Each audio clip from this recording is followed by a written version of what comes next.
Pardon me, folks. I just started streaming, so it has not gone an hour long. But I have just started. But anyways, welcome to a new Home Media Collection stream. And we are going to do a media collection stream that I have not done on my channel before, and that is the Paramount Home Media Collection stream.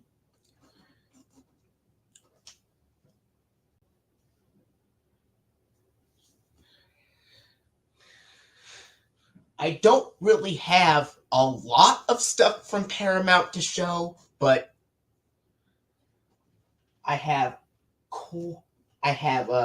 only a few. I have one film that I have released from Paramount, and I have multiple SpongeBob DVDs to show from Paramount as well. And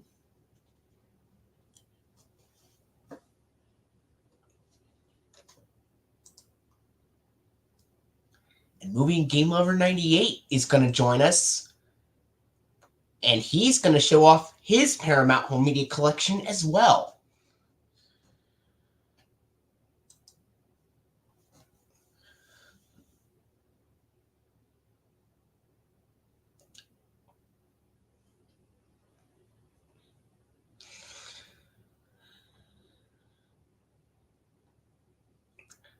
Now,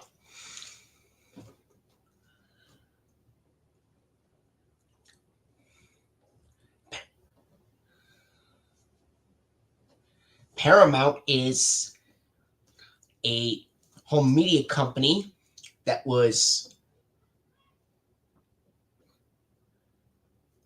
is made by Viacom, and of course that company is responsible for mostly releasing some feature films and a lot of television shows made by Nickelodeon. In fact, a grand majority of Nickelodeon shows. Here we go. Hi. Flicka, how are we doing? Great. Now, of course, we all know that Paramount is responsible for releasing many feature films and a grand majority of television shows that are made by Nickelodeon.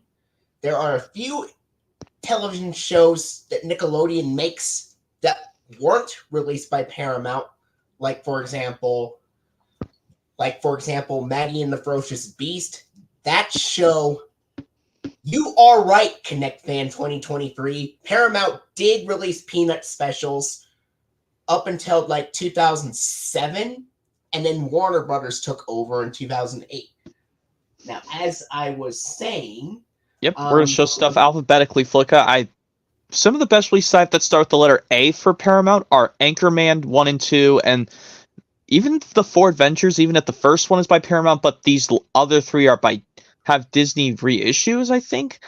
But whichever you have before Anchorman, that's fine. I don't have that many things from Paramount. I have like a Clifford film from Paramount, and I have the SpongeBob DVDs, so I'll have you show off yours mainly for a while. Okay, so I guess I'll go first, for even though this is your stream. Okay, I will show off Anchorman along with Anchorman 2, The Legend Continues, which I gotta say, I'm so impressed this got a 4K release. The original Anchorman from 2004. I think, yeah, even this is a 2011 Blu-ray. This film is from 2004, and this recently got onto a 4K release this year. Yeah, this one might have a little bit of foul language. Yeah. Yeah, and Paramount releases just show all boring gray artwork on their discs for Paramount releases, and Well, even like there are some Paramount releases that do contain artwork on their disc too. yeah. So that's Anchorman, the Legend of Ron Burgundy, which I'm probably gonna get the 4K release. I'm not sure if I'll get the 4K release because I want to have this right next to Anchorman 2: The Legend Continues, which is surprisingly came out a few years after the original Anchorman release. Well, let's see. Yeah. Well, actually, no, it came out 9 years after the original Anchorman released. But this Blu-ray I have is from 2014 of the Anchorman 2: The Legend Continues, which I don't know why a lot of people hate Anchorman 2: The Legend Continues. I think it was a step above the original, in my personal opinion. Kind of like I said in that Disney collection stream, how I said I like Lady and the Tramp 2: Scamp's Adventure over the original Lady and the Tramp. Uh-huh. Yeah, but even like I think this is what I was trying to say in that stream, but well, not the Disney one, but your birthday one, like very early one, Flicka. Like I said, I know the voice actors who voice Jim Deere and Elizabeth Darling in Lady and the Tramp 2: Scamp's Adventure, but I only know the voice for the mom. Peggy Lee voices the mom in the original Lady and the Tramp, but in Scamp's Adventure, the dad, Jim Deere, is voiced by Nick Jameson, and the mom is voiced by Barbara Goodson.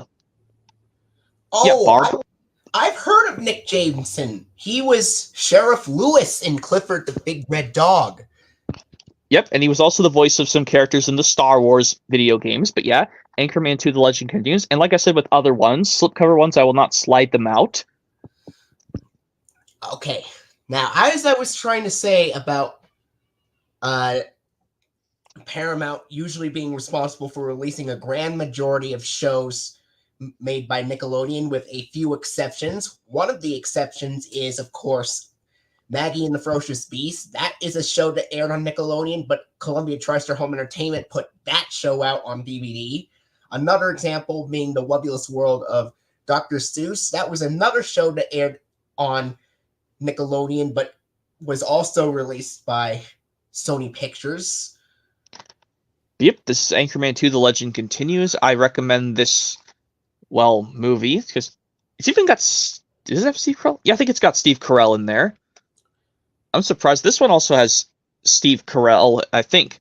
Well, if that's a different... I think, yeah, that's Steve Carell. But yeah, that's Anchorman and Anchorman 2 all taken care of. Now I go on to a different one which starts with A. Yep, these are the best titles I picked up for A releases from Paramount. I'm probably just going to show just the original Avengers, Flicka, because I think the other ones, Age of Ultron, Infinity War, and Endgame, they have Disney Movie Club codes on them, even though... Yeah, it says right there they have Disney Movie Club points, so I'm just going to show just the original Avengers from 2012. Yeah? Because I'm surprised this is the only Avengers Marvel... Well, this is the only Paramount thing that... Marvel movie that Paramount released. The only Avengers movie that Paramount distributed, but the other ones were by Disney Movie Club. Even though I think they were co-produced with the same company, because Paramount and Disney cannot make stuff at the same time, technically. Yeah. And, and you've probably seen this movie, The Avengers. I've only seen bits and pieces of it, like when I was like in middle school or something, but other than that, no. Yep, and I know it's got Nick Fury played by Samuel Jackson, who's famous for doing Frozone and The Incredibles, and Master Windu in Star Wars. And it's even got Chris Evans, who, yes, he voices the younger Buzz Lightyear in the Pixar origin movie Lightyear, which surprisingly, they came 10 years apart. This movie came out 10 years before Lightyear did. Wow. Yeah, this movie surprisingly released theatrically originally back on Star Wars Day 2012, aka the 4th day of May 2012. So yeah, I think I'm just going to show just the original Avengers from 2012, because the other ones, they have like movie reward codes for Disney, even though Disney Movie Rewards has shut down. So now we move on to letter B titles, Flicka. Like, I have a lot of stuff that starts with B. Even some bonus stuff. And you said yes. I get used to. Well, if you have something that starts. Oh yeah, you said that you have no A titles. What if you have any Or B titles? The earliest I have is something that starts with C. After that, Okay. I don't have any more things to show for a while until we get to letter S. Okay, so you said something starts with C. I have two C's, which are Charlotte's Web live action from 2006 and Clifford the Big Red Dog live action film from 2021. That's the film I have on DVD that I'll show off as well. That's the film that I have that starts with C. So I guess now I get to show off for the collection portion this time. The Backyardigans. This is a Nickelodeon show. Now, I already said that Maggie and the Ferocious Beast and Lovely Sword of Dr. Seuss were made by Nickelodeon, but Sony Pictures put that out. There were more shows that were made by Nickelodeon as well that were not released by Paramount, such as Wow Wow Wubsy being released by Anchor Bay, and of course... Yes, Anchor Bay, who did the Thomas DVDs up to 2000. Spider's Sunny Patch Friends, that was made by Lionsgate, even though Nickelodeon put that show out. And surprisingly, Friends was a show that aired on Nickelodeon, but Warner Brothers put that show out. Yeah, I'm surprised that, but yeah. Here's one Backyardigans DVD I have, because yes, in loving memory of the show's main creator, Janus Burgess. But I know I'm doing this just to loving memory of her. Yeah. Yep, and I know, yes, probably a pass to the show, as well as I'm going to show some Blue's Clues releases in a minute. Yeah, and of course, Paramount also released a couple of shows released by that aired on PBS Kids. I know in from 2004 to 2008, Paramount usually got the rights to release PBS shows, like the mediocre Caillou, the mediocre Teletubbies, the weird mediocre Booba, etc., etc.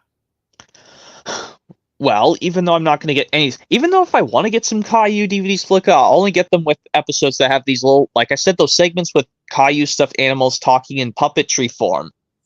That is, if I have to look through all the DVDs, and I don't want any of my YouTube friends complaining, saying, why do you have Caillou DVDs if you hate Caillou? I'll just tell them I just want to use them for these cool scenes that I liked, the only things I like about Caillou. But anyway, the Backyardigans DVD, The Legend of the Volcano Sisters. This is I remember watching this on TV, the episode where the boys go up against the Volcano Sisters. Yeah. And yep. Yeah, I think this show was one of the last shows ever made to actually use the old Nick Jr. Productions Clay logo from 1999. And I think later seasons of this show, along with later season 1 episodes, started using the 2005 Puddle variant. Yeah, it's even like some Dora the Explorer DVDs, even though I'm not going to go near Dora the Explorer or Go Diego Go. Even though I know that somewhat goes after Blue's Clues, Dora the Explorer and Go Diego Go because in ABC order, even though I'm not going to go near those shows anymore. Backyardigans and even like Wonder Pets, I saw Wonder Pets happily titled, the release was called Saving Themselves. Well, I didn't. Well, even though I'm going to get the complete first season of Wonder Pets because it makes more sense, even though that's a Nickelodeon release by Paramount, it makes sense. I just want complete seasons. But yeah, this Backyardigans. I also know you told me a long time ago that you hated Max and Ruby. That was a show that Paramount released that Nickelodeon put out. Yeah, that would go after Jimmy Neutron Boy Genius because we know Jimmy.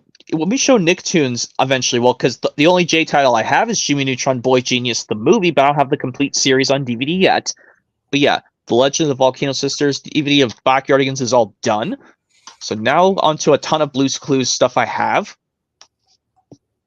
I'll just breeze through these, and I will not read off the episodes. Well, this is a movie, Blue's Big Musical Movie. Yeah, this was released on the same day Dragon Tales Follow the Clues was released on VHS, which was October 3rd, 2000.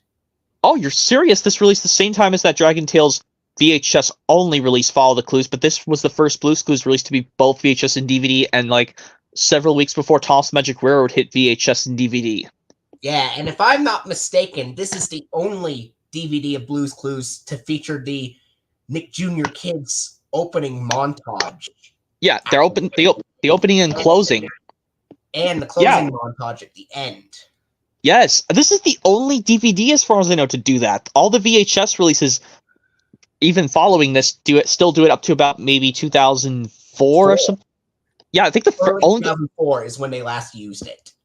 Yeah, because I think the classic Clues VHS was the last time they showed the opening and closing montage of the kids. The Nick Jr.'s Just For Me opening and closing montage. Classic Clues was probably the last VHS of Blue's Clues to do that, but starting with Blue Talks, they use a different one with the two frogs. With the frogs ribbiting. And of course, there were two different versions of the opening montage. One starred Little Bear, and one starred Dora the Explorer. The DVD has Dora on it. Yeah, but I like the ones with Little Bear saying when he... Like, also when they say... When Steve says, "Are you ready?" And then Little Bear says, "Are you sure?" That's the version 1 I like to call it, with Little Bear saying, "Are you sure?" Yeah. But at least it still had... version where Dora says, "You want to play?" instead. And the kids still say yes, and the kid on the swing says when it's gonna start, and then Little Bill says right now. Yeah, that opening music was heard on television as early as 1998, before it was used for home media releases in 2000. I think so, yeah, because you know how in Blue's Clues VHS is in 1998 through 99, they didn't do that. Nick Jr.'s Just For Me opening and closing montage yet. Because on the very first... The first one to feature that montage, I think, was Blue Safari. The first Blue's Clues VHS of 2000, Blue Safari, which I'm probably not going to get that VHS of Blue's Safari, Blue's Big Safari, because I think I'm gonna say someone told me the bad episode Nature is gonna be the Bad Steve episode with Paprika crying. Well, I'll show an episode that's got a Bad Joe episode with Paprika crying. Well, later, eventually, but I gotta admit, it's got a great voice of Ray Charles doing the voice of G Clef. Ray Charles, I don't know if you met him, Flick. He's such an awesome guy. Ray Charles. Yep, G Clef. Who does an amazing voice impression of G Clef. Oh, that is just my cat. Aw, yeah, pretty kitty. But anyway, Blue's Big Musical Movie. Speaking of that, this is the first time we get to see Blue's new friend Periwinkle the cat. Since I heard him meowing, right there, that's Periwinkle. And of course, Mailbox, who's voiced by... Gosh, I don't even know any of the voice actors for the side characters of Blue's Clues, but all I know is Steve, the host, is played by Steve Burns. Blue is voiced by the show's creator, Tracy Page Johnson.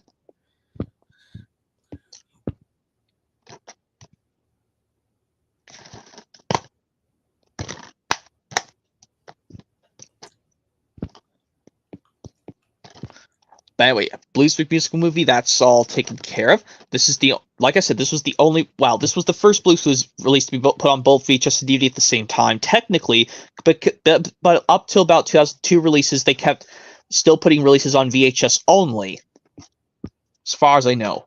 But yeah, now we move on to release that came out in very late 2002, Get to Know Joe, 2002 release. So, surprisingly, yes, released on 2002 to commemorate the 90th anniversary of Paramount Pictures, because we know Paramount Pictures opened up their studios back in the summer of 1912. And well, the 90th anniversary was in 2000. Yeah, 90th anniversary was in 2002, and 100 was 2012. And 2 years ago was the 110th anniversary of Paramount's. Wow. Studio. Just like last year was the 100th anniversary of both Warner Brothers and Disney. Oh, Columbia Pictures has celebrated its 100th anniversary this year.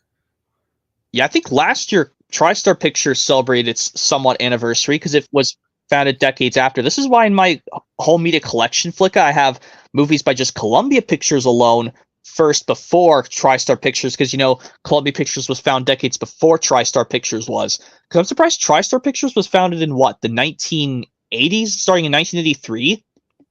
Yeah. And last year was its 40th anniversary of TriStar Pictures. Yeah. And yes, this features 3 episodes with Steve, but he departs after the episode. Steve goes to college, and there's 1 full episode with Joe. Yeah. But it does contain this special feature, the Blue's Clues 100th episode celebration. It's surprisingly, this got out as a bonus feature before they made the Blue's Clues 100th episode celebration VHS release in 2003, but this DVD came out in very late 2002. I think it's around probably November 2002 to be exact. Because I know the Blue's Clues, the separate releases, Meet Joe and It's Joe Time, released in August of 2002. So I guess it makes sense to release this in almost close to Thanksgiving 2002.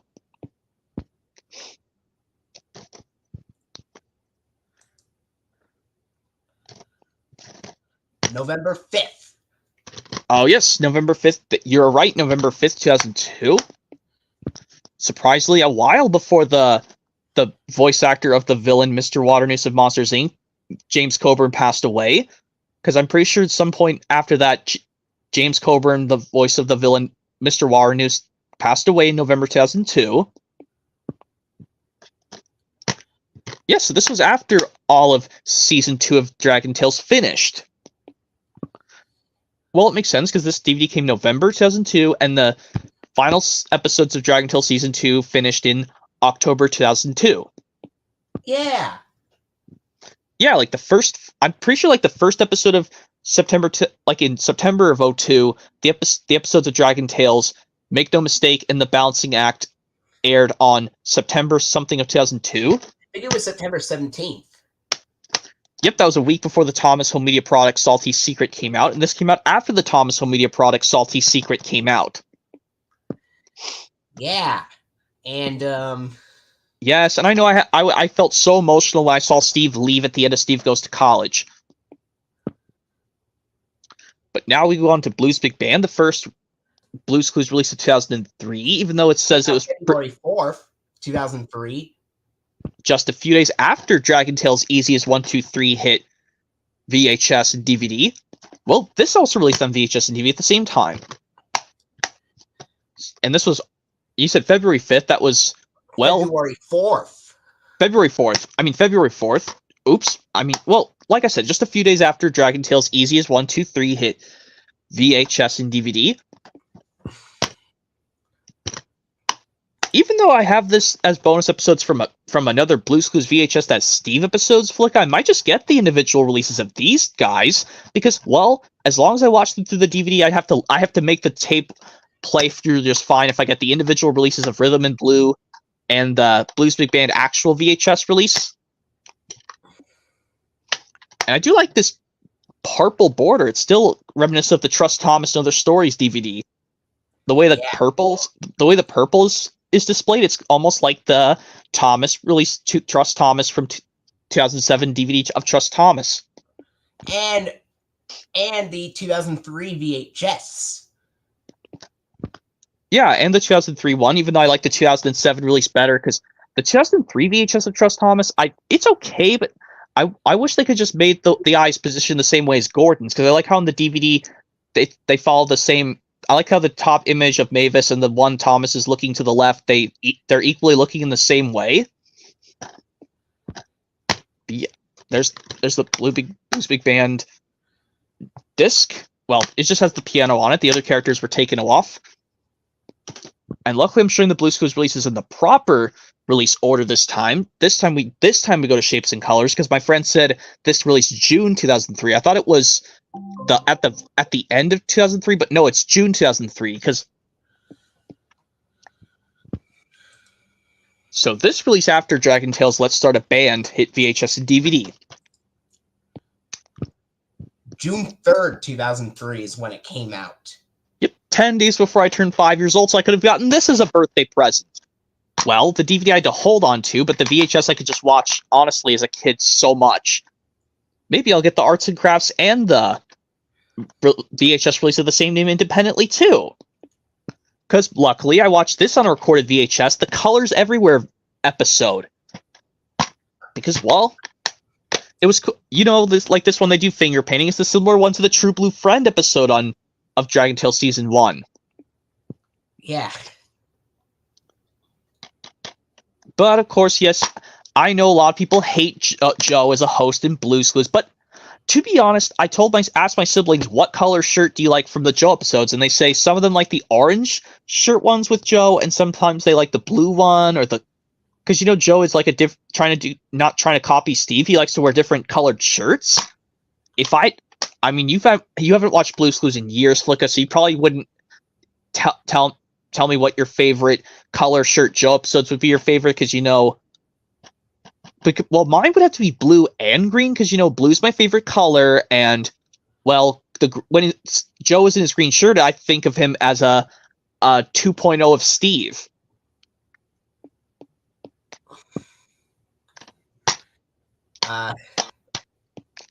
So yeah, you probably won't tell me what color shirts. If I asked you this question, what color shirt would you like with Joe the best? Even if you don't like Joe as a host and you haven't watched the show in years, and his notebook drawings are not as good as Steve's.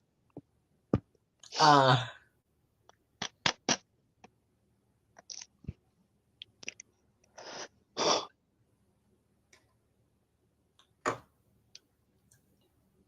only seen a few episodes, so. Okay, so you probably have not seen a lot of these with Joe, but probably the old ones with Steve you probably remember watching more.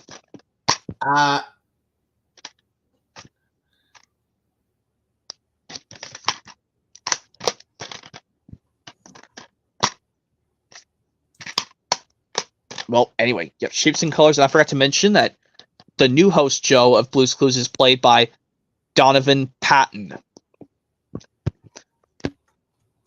Which, I'm surprised he's in other stuff besides Blue's Clues. Donovan Patton, the one who plays Joe. Yep, there's the disc for Shapes and Colors, and that's Shapes and Colors done. Now we go on to Blue Takes You to School, which I remember having caseless, but now I have an actual case for it. This released sometime in August 2003.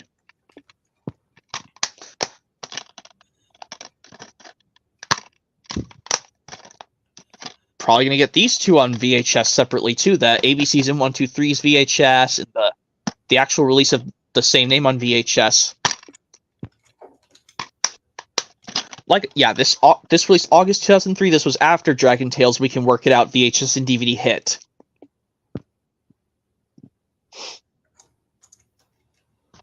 Yeah, I know you're looking up these home media releases, but this one, when we get to the other ones, Flicka, I know this one off the top of my head, this 2004 release well, even though it's going to be badly faded, you'll see why, but yeah, Blue Takes You to School, I'm definitely going to get the... Yeah. It was released August 26, 2003. Okay, so this was... So, like I said, after the home media release of Dragon Tales, We Can Work It Out, but no new episodes of Dragon Tales premiering on PBS Kids just yet.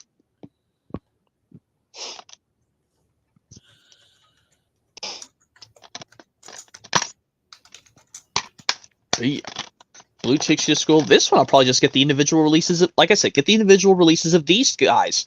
Because luckily none of these episodes were bad, so I'm going to get these on VHS independently, but I have to let them play through to make sure they work. And also, I don't know why this, Flicka, even though Jake Barton hates Franklin, I don't know why he hates the Nick Jr. show Franklin, but come on, that's a great Nick Jr. show along with Blue's Clues, Little Bear, Little Bill. And yet he has the Barney's Great Adventure, the movie, on VHS, and he has to let it sit through, even though I told him a trick, just pause the recording to see where it's going to be located and just let it sit through and just do the other previews. I mean, you probably remember Franklin more than I. Well, both of us remember Franklin from Nick Jr. Flicka. That would also go after Blue's Clues, and even if I showed the two Paramount releases with the C.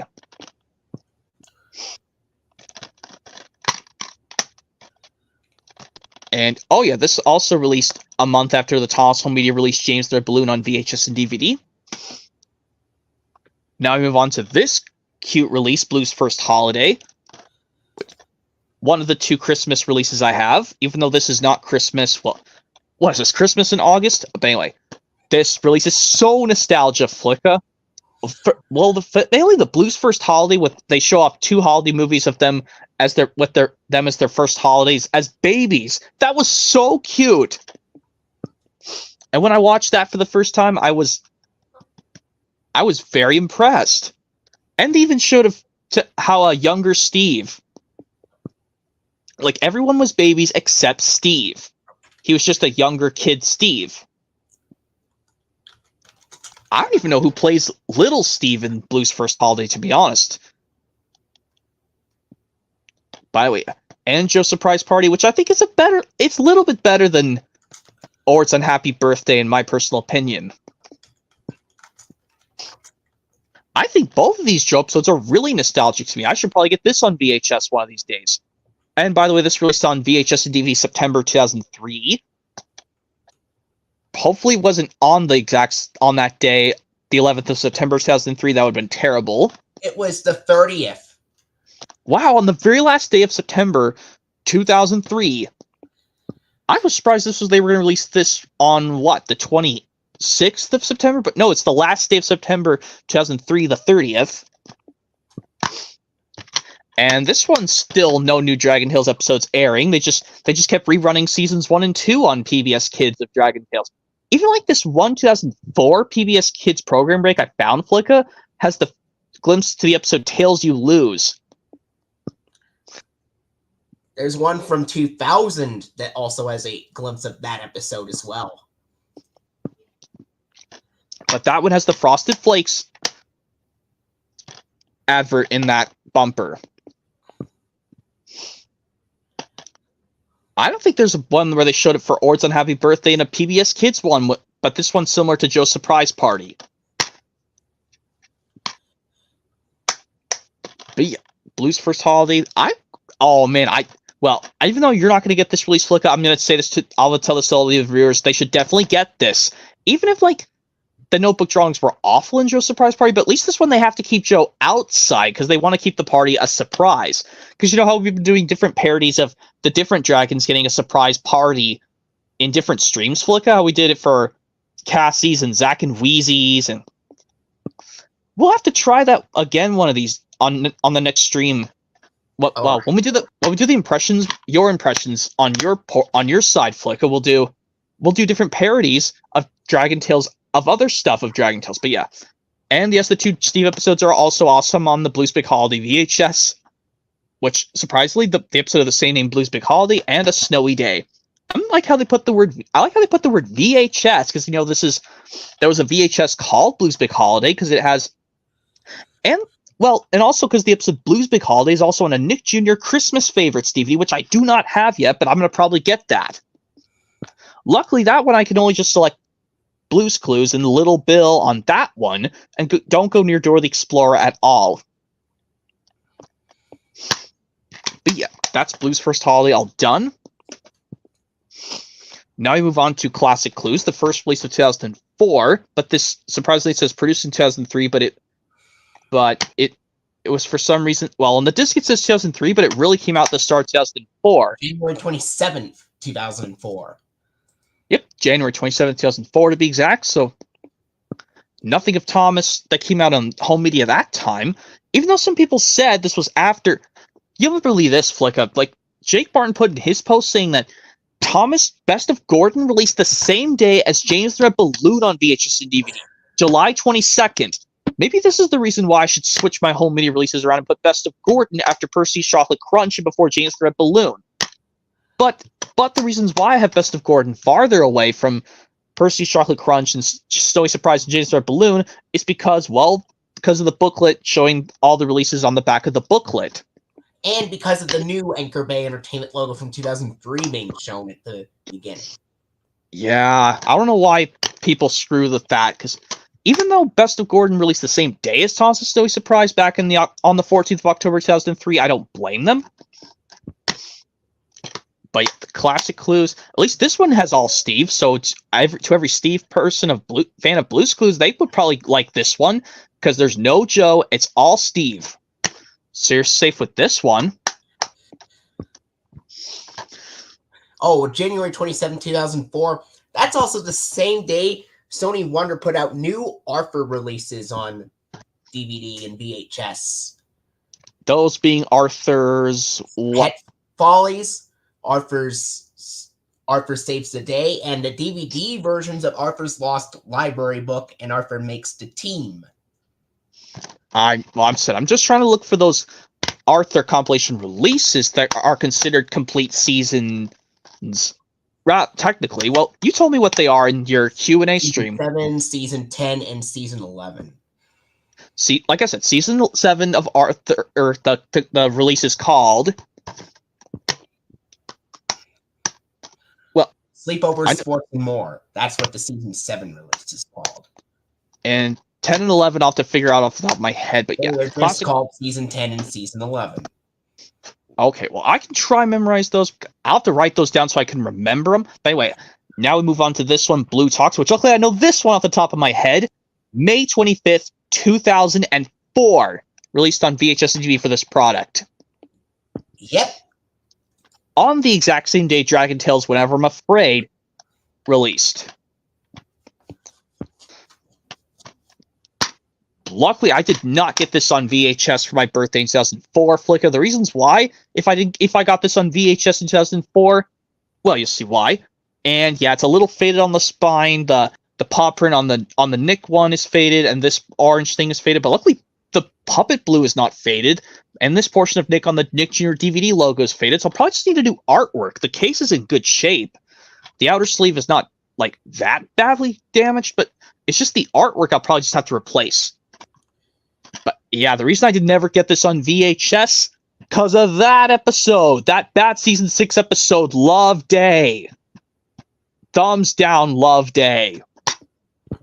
What makes the episode bad? This part when Mr. Salt made Paprika cry, and I was like, oh my god, stupid Mr. Salt turning off against your daughter and loving your son more? Come on! And stupid writer of Love Day. But luckily I got this secondhand, so I don't have to worry about this anymore. But the only thing I kind of liked about Love Day is the only thing I liked was the Blues Room segment toward the end, where, you know, a real life Cinderella comes into Blues Room and they talk to each other about how they actually do mention something, how Cinderella's stepsisters used to be mean to her, but then they turned out they want to be nice from now on. Even though, yes, you have the animated Cinderella on VHS, Flicka, not the DVD counterpart yet. I'm not even going to go grab Cinderella, the Platinum Edition 2005 DVD.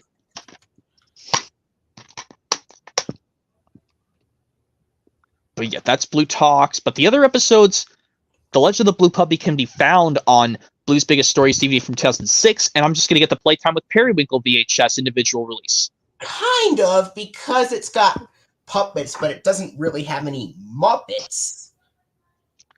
Well, at least, like, I can understand it because you probably like Muppets better. But yeah, here's the first official Blues Room release, Snack Time Playdate, released back in August 2004 on VHS and DVD after the Dragon Tales Believe in Yourself VHS and DVD hit. The exact date would have to... I think this would have to be after... 2004. So this would have to be after the Elmo's World, Sesame Street, Elmo's World, The Street We Live On already released.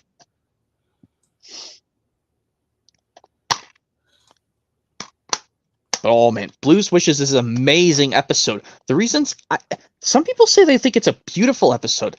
This, Toss the Shooting Star, and another particular Dragon Tales episode are so beautiful in a way. Where this one they have to sing these special words to make the wish come true, Flicka, and then to make the wish go away, they have to touch their nose with their pinky fingers. Which is, well, it's cool in a way, but this one I did not get triggered over Cinnamon's soft sobbing crying when he's hungry, because that's not even as bad as Finn's crying from Cassie the Green-Eyed Dragon, because he says he's crying really hysterically because he's starving.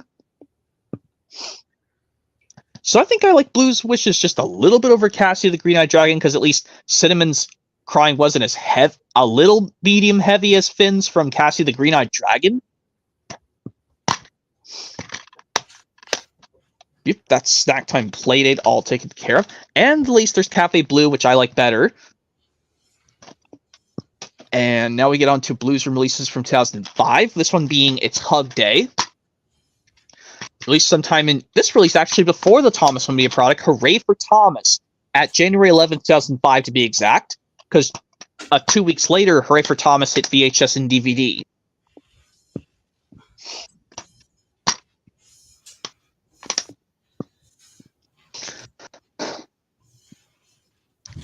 All right. So yeah, like I think this is the right date, January 11th, 2005, but this was before Thomas's source. No, Hooray for Thomas hit VHS and DVD. Which makes sense. This released on 10 days after the new year started of 2005. Oh, and I looked at the release date for It's Hug Day. It actually is January 25th, 2005. So it's the same day as Hooray for Thomas. Oh, okay, these released on the same day, so maybe I could have gotten these for my birthday, as well as the next releases of 2005. You'll see in a moment. Because I think at like age 6 or 7, this is when I can handle DVD. But anyway, there's It's Hug. But yeah, I know you couldn't handle DVDs back in 2004, 5. All right. Okay, I will let him know. So, NMRKP 2003 just wanted to ask you if the Blues Room segment is similar to Elmo's World. In a way, I want to say so, yes, because it's kind of like a Sesame Street episode. These later season 6 episodes of Blue's Clues, they remind me of Elmo's World, technically. But yes, in like the end of the ones in regular Blue's Clues episodes, after Luna says to Blue, "It's time to go blue." After she says thanks, Luna, and then but in Blue's Clues episode she says time to go back to see Joe. But in actual Blues Room segments, Blues herself just says, "I had a great play date with you." Particularly like, yeah, I'm probably not going to get this on VHS either. Yeah, the story time I didn't like in Hug Day at all, the episode itself, but Joe's Clues, I would definitely give this a try. It's like it's like playing the host version of the Clues version. And yes, I'm trying to upload the clip onto YouTube. I don't know, because Paramount's going to probably block this video if I do it. The Great Joe's Clues Chase, but with the chase music from Toss Magic Railroad. Yeah. Viacom, really comes after those videos. Yeah, because we're showing Paramount stuff, I cannot show Paramount stuff due to Viacom. They're gonna probably block it. And the similar thing, yes, Mattel owns Hit Entertainment. If I try to upload Hit Entertainment stuff, they'll block that too. But anyway, yeah, here's Beyond Your Wildest Dreams, released back in sometime in 2005, April to be exact. April 19th. Yep. This was after Dragon Tale Season 3 premiered. Yeah, the only Blues Room release that has Steve episodes. Yep. The wrong shirt is probably the coolest, because it has Steve wearing the show his clothes in opposite ways. Like it says right there, it's opposite day in the Blues Clues world. Steve's shirt is khaki, and his pants are green striped. Usually his shirt is green striped, and his pants are khakis like Joe's.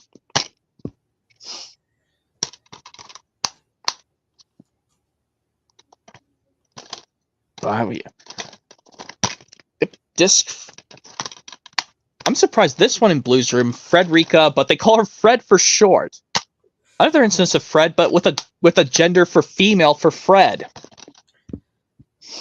Yeah. Kind of like, yes, with the evil diesel of Thomas Journey Beyond Soda, Frankie was pronounced a girl instead of boy, and the girl Boo in Monsters Inc. So something to bring up with Blues Room, this female character right here, Frederica, but they call her Fred for short.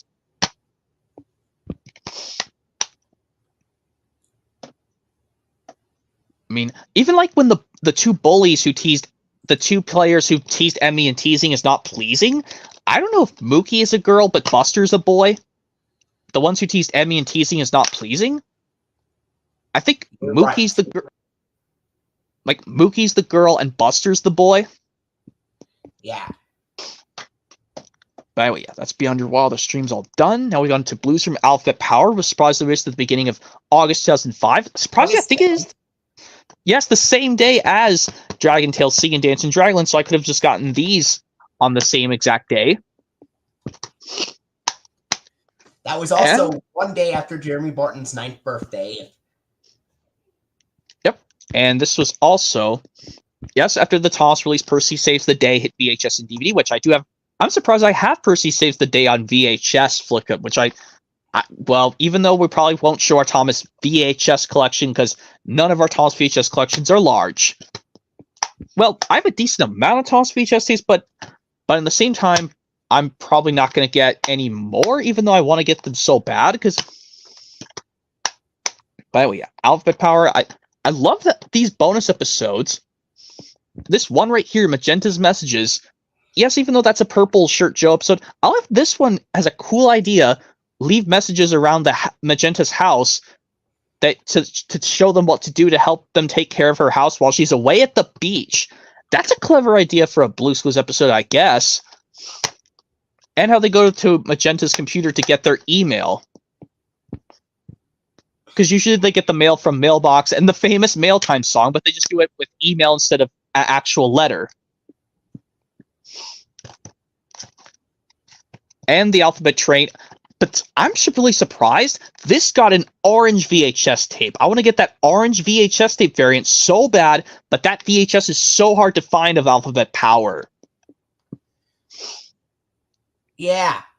Orange VHS tapes are typical for Nickelodeon. Yes, some for SpongeBob, some for maybe Rugrats, and some of Blue's Clues, and maybe even some of... No, I don't think Dora the Explorer on VHS got orange tapes, but Max and Ruby did... Because I remember having the Max and Ruby's Halloween VHS, not the DVD counterpart.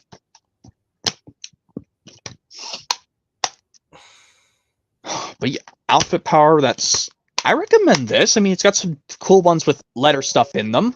The Alphabet Train's a cool one, and so is Magenta's Messages.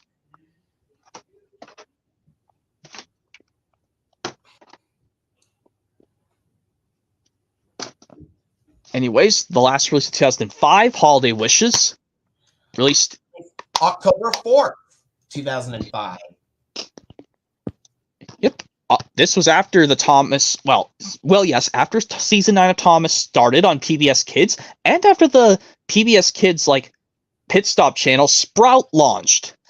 And after Go Diego Go became the newest Nickelodeon show at the time to premiere. And I think this might have came out before the Disney Channel show The Sweet Life of Zack and Cody broadcasted on Disney Channel. If not, it came out a while after that, The Sweet Life of Zack and Cody, because it came out a year before Hannah Montana, The Sweet Life of Zack and Cody.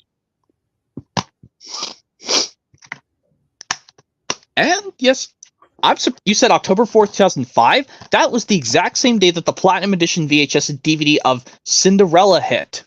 Yeah. Oh my god, another thing to bring up with Disney, that Cinderella thing, because I showed Blue Talks earlier. But these three have nothing to do with Christmas. Can you help? These three regular Blues Clues episodes have nothing to do with Christmas. Kind of like the Thomas Home Media product, Thomas's Christmas Party and the Favorite Stories. The last three have absolutely nothing to do with Christmas. And Thomas's Halloween Adventures, some of those episodes have nothing to do with Halloween, like Diesel's Devious Deed, where Thomas gets tricked.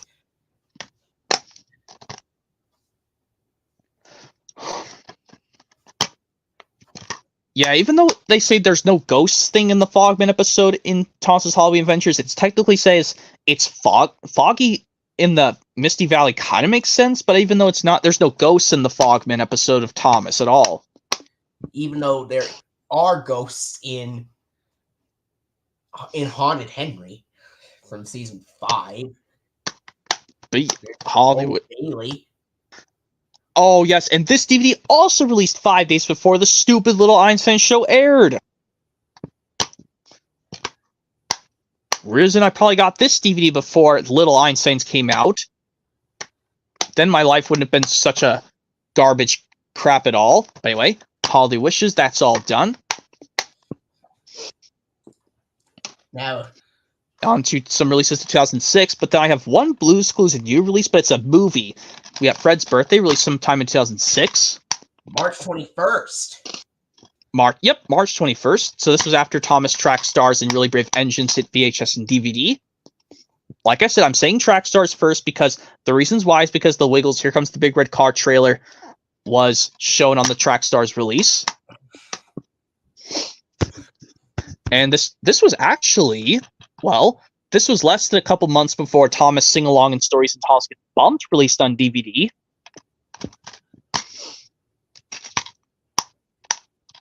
And, well, this released...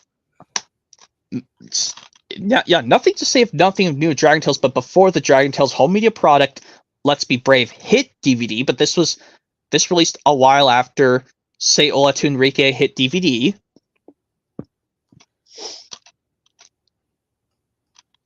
And nothing to say about Fred's Birthday, but at least this one they finally make one about her birthday. Yep, that's Fred's Birthday all done. Now we go on to Blues Jobs, released in May 14th, if I'm correct. May 9th. May 9th, 2006. So this was before Thomas Gets Bumped and Sing Along and Stories released on a week before Thomas Gets Bumped and Sing Along and Stories hit DVD releases, because they stopped doing them on VHS. Thomas Gets Bumped and Sing Along and Stories. And yes, 2 weeks before Dragon Tales Let's Be Brave DVD only release hit. I thought this was May 14th of 2006, but no, it was because it says on the wiki that it released on the 14th of May 2006. And yeah. And yet this was but it was May 9th, 2006. I think this was the last single release of...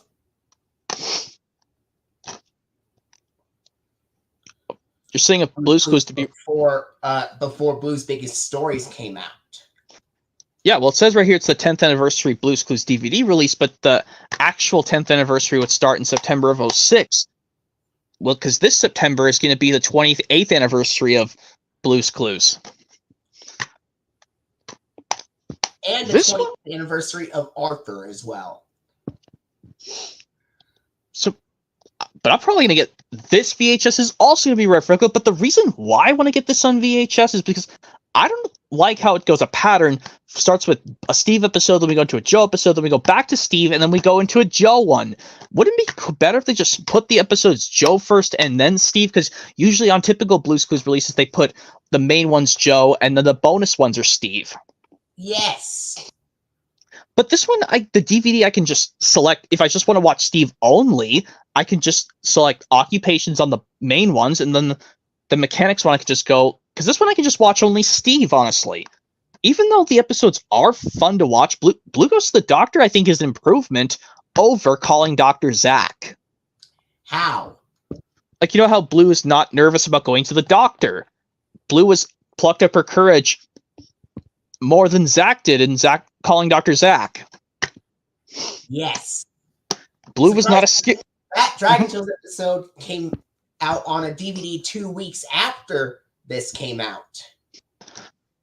Well, the episode aired, well, technically in order, the episode aired a couple years before this one came out on television, Blue Goes to the Doctor, but oh man, Playing Store is such a fun episode, Flicka. Like, you know how where Joe and the others pretend to play some stuff store, even though this is different comparing to, like, buying stuff in real life, you use your actual money.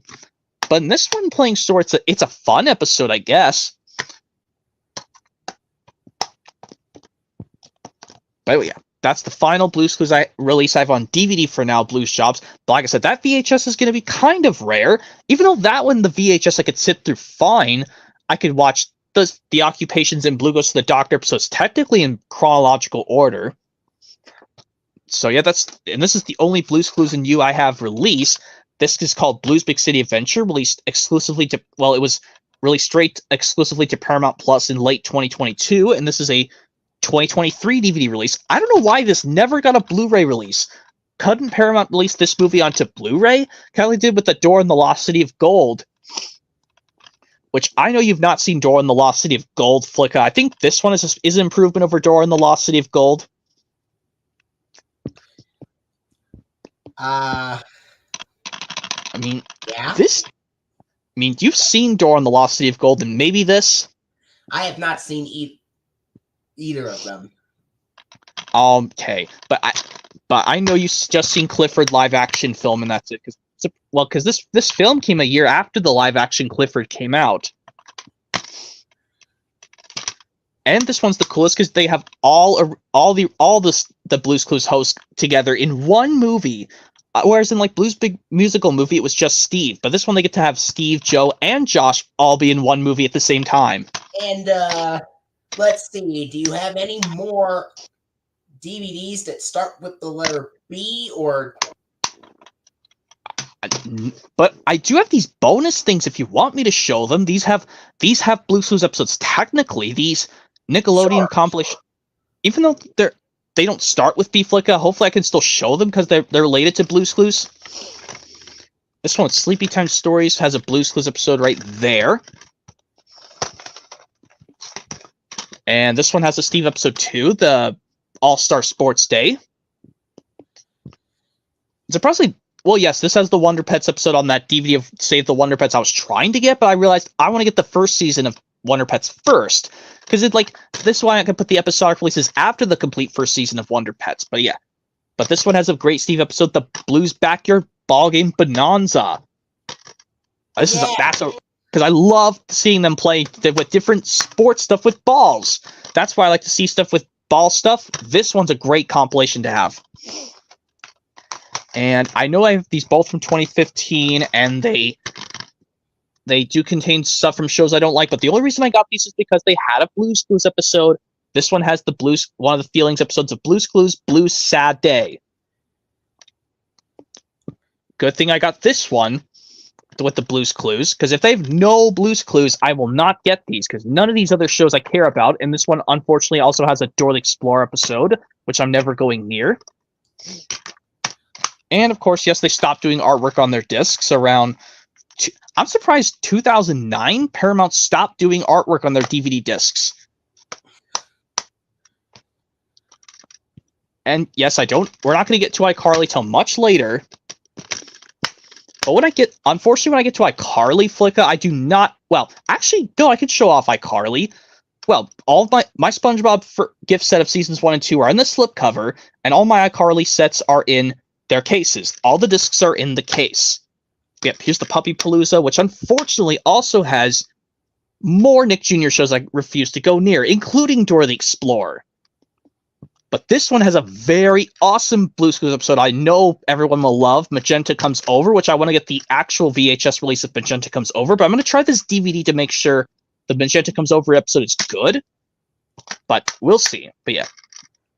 And also I refuse to go near Paw Patrol, even though it's by Keith Chapman, who did do Bob the Builder, because, well, even though Bob the Builder was on Nick Jr., I don't think I'm going to go grab those Flicka, because even though that goes after Blue's Clues... They aired on 2 different channels. First Nick Jr., then PBS Kids in 2005. So I'm probably not going to go grab... Probably a bad idea to go grab Bob the Builder Flicka, since now they're by Hit Entertainment and other stuff, but yeah. So yeah, and I only have 2 C releases, Flicka, which are Charlotte's Web and Clifford. You could show off Charlotte's Web first. Yeah, you don't have the animated versions of Charlotte's Web or the live-action one? No. I have the live-action one in widescreen with a slipcover of the 2006 live-action of Charlotte's Web, but this is a 2007 release. Because I'm surprised I say that, because this film came out in late 2006, but the DVD came out the start of 2007. Kind of like I said with that when I showed in this one other collection, or even though I didn't show it because Stranger Than Fiction released in late 2006 in theaters, but it came out in DVD at the start of 2007. Kind of like that. Also with this other holiday Christmas comedy, Deck the Halls, that released straight to DVD in early 2007. Well, it released in 2007 because it came out in theaters in the very late 2006. This one's also an exception. Charlotte's Web. I'm also going to get the double feature with they're also Paramount, the 2 animated Charlotte's Web films. The original Charlotte's Web from 1973 and the the one premiering on video, Charlotte's Web 2, Wilbur's Great Adventure, which I saw the double feature of those two animated movies at FYE, which I don't know if they're still there. Well, if I find it, that is. I remember seeing them, but I just didn't get it. But yeah, Charlotte's Web live action. I think this is as good as the cartoon. Well, you've seen the cartoon Charlotte's Web, correct, Flicka? But just but haven't watched this one yet. I mean, it's the same way as the cartoon in a way. It's just using live action style people and animals.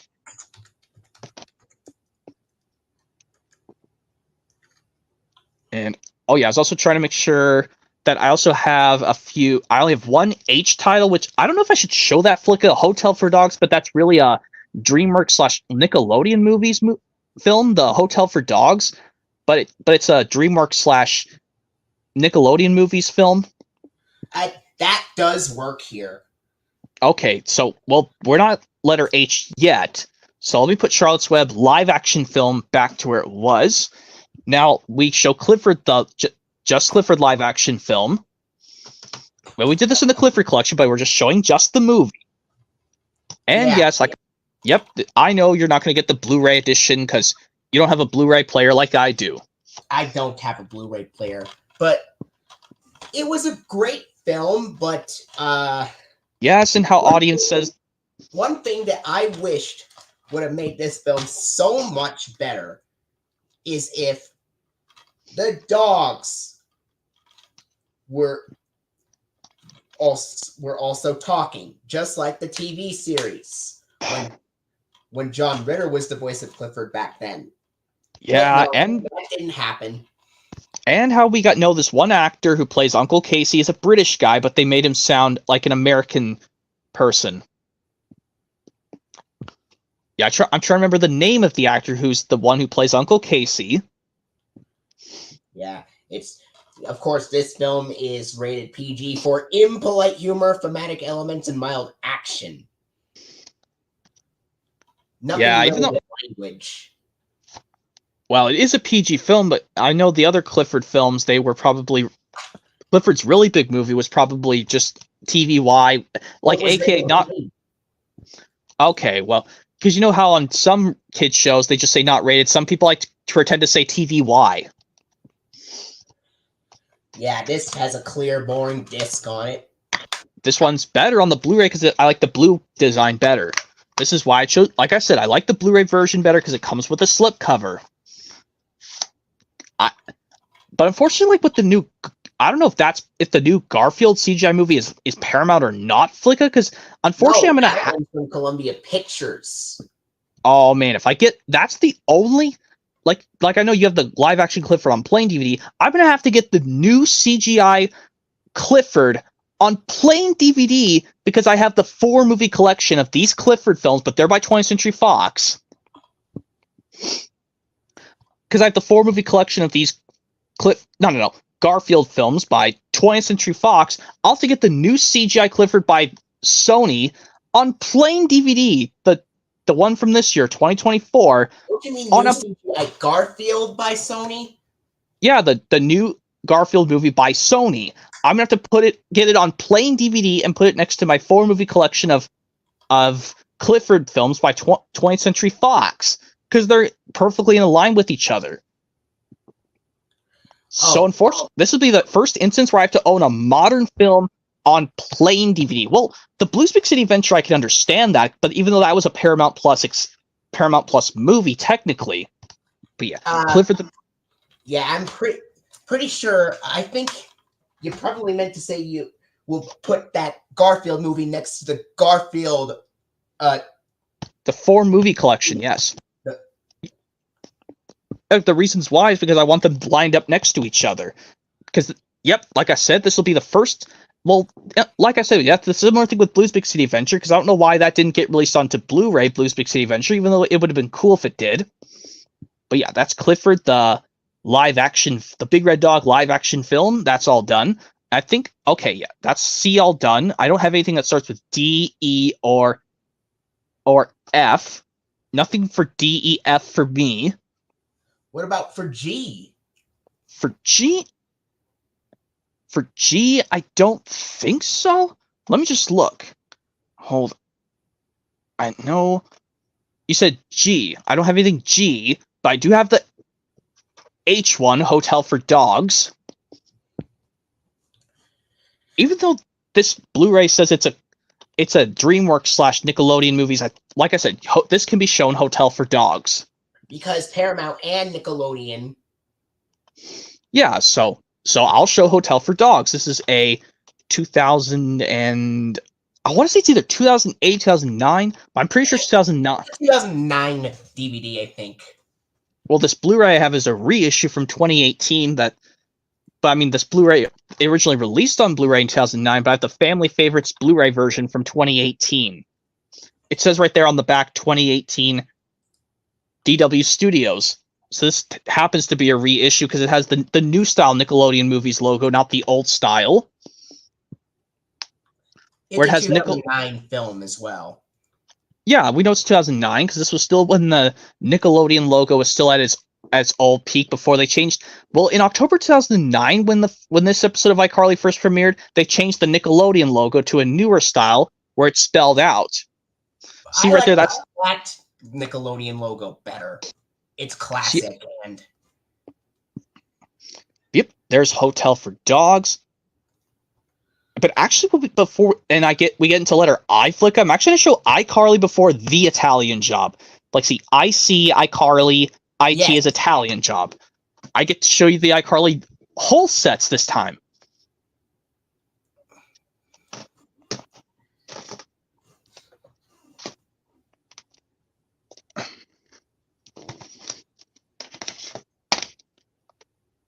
Oh, okay.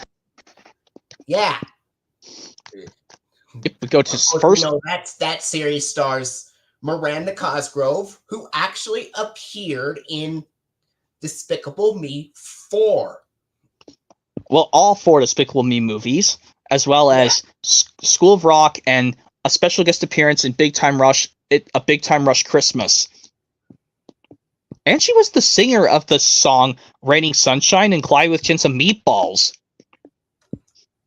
The end credits song for the first Clyde with Chins of Meatballs, Raining Sunshine, Miranda Cosgrove was the singer of that song.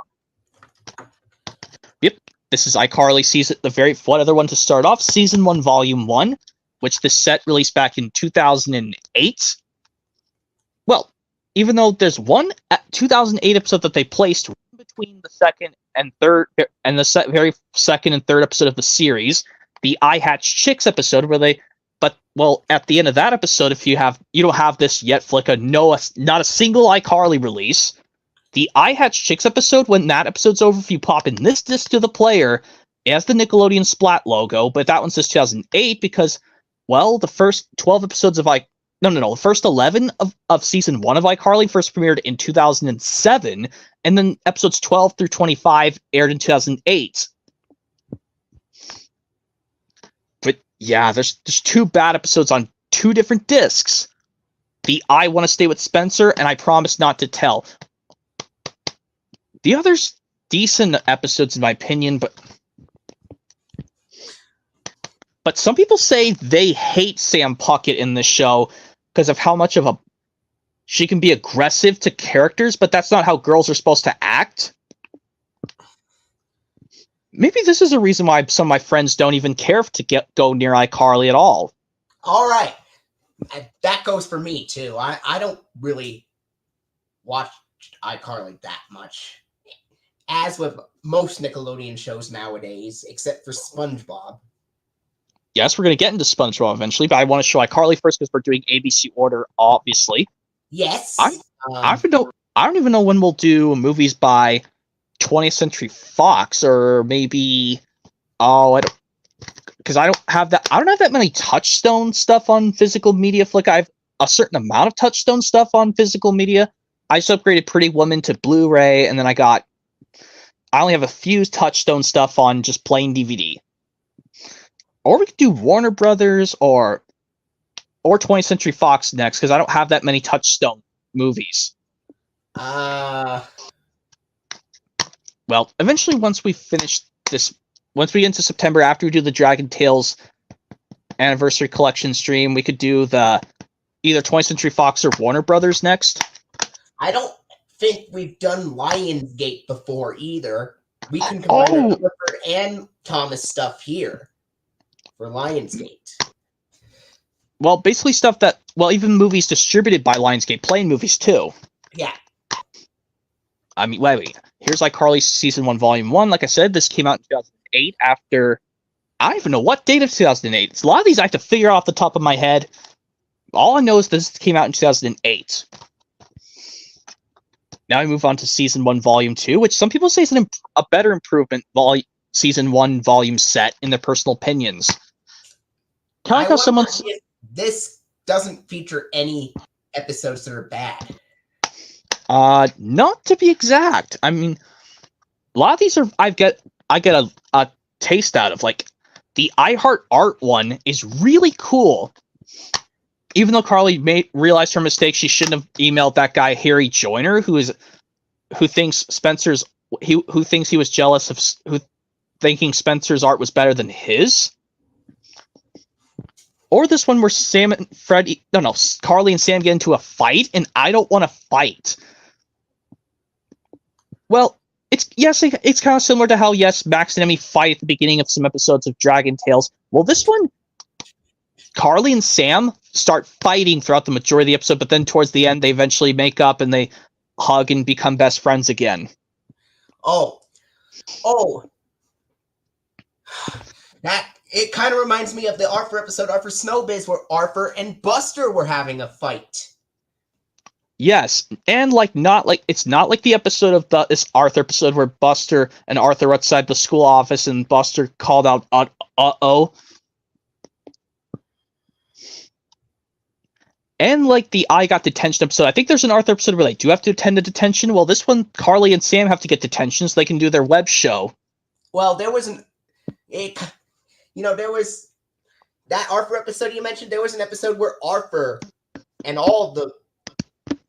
had to go to detention because he was accused of something, and Buster had to go crack the case. And yeah. He thinks Arthur was innocent. And yeah.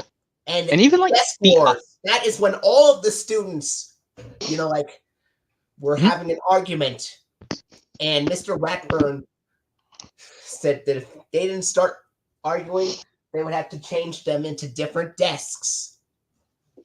Yeah, even like the I Have a Lovesick Teacher episode, the finale of Season 1, Flicka, like that one you mentioned, like this one Arthur episode where Mrs. Ratburn had to substitute for Mr. Ratburn. Mm-hmm. Well, I don't know the Arthur episode, the name of that Arthur episode where Mr. Ratburn's substitute. It's called Arthur's Substitute Teacher Trouble. Okay. And like different to Dragon Tales Hello Miss Tips. Even we showed the Dragon Tales or just Columbia TriStar Home Media Collection. I said there's this one scene where Miss Tips says to Lorca, if you could please go with the flow. It's like I said, it's similar to how Buddy said to his worker, go with the flow in the mailroom, but the worker says, no, I got to get out of the flow. But yeah, iCarly, this is even someone said they say the later episodes of Season 1 of Thomas are better than the first 13 episodes. Well, yeah, every Thomas season has 26 episodes. Well, except for Season 10 of the Hit Model era and Season 20 of the Andrew Brenner era, those two have 28 episodes. Because they added additional 2 episodes in Seasons 10 and 20 of the 2 different eras. Yeah. Yeah, Season 10 has 28 in the Hit Model era, and Season 20 is the only one of the Renaissance to have 28, but for some reason in Season 21, they only went up to 18 episodes, which made me furious. Why couldn't they just did 26, why couldn't they just done it the usual way, similar way to Seasons 10 and 11 of the Model era? Season 10 has 28, but Season 11 goes back to 26. Why can't they just done 26 and 21, just like they did in the Model series? Maybe they were running out of ideas because the show was going on for so long, and maybe that's why there were less episodes. Because I think there were some episodes that were meant to be in this episode after Edward left Hidmouth Sheds in a shed for Edward, but they were pushed to the Blubba series, which I hated so much. But anyway, yeah, iCarly Season 1, Volume 2, that's all done. Now that was released in 2009, and this one was also released in 2009, Season 2, Volume 1. We now go into the better seasons of iCarly. Like I said, Season 1 is a mediocre season of iCarly, but Season 2 has some ups and downs, but this one is a great way to introduce Season 2 to the audience, this first volume. Season 3 and Season 4. Well, they're called Seasons 3 through 5 technically, but they're considered still volumes of Season 2, and these last two are considered the third and fourth season, but literally on the wiki, they're really called Seasons 4 and 5. But this one, we get some amazing episodes. Like, we already got an extended version of an episode. We've got, because you can only watch the normal episodes of these versions of the iCarly episodes on television. You can't watch the extended version. Well, the extended versions were on television for a short amount of time, but they eventually, Paramount decided to put these on DVD instead of just putting their normal versions. Even though I would have loved if they put an option saying, do you want to watch the normal or extended cut?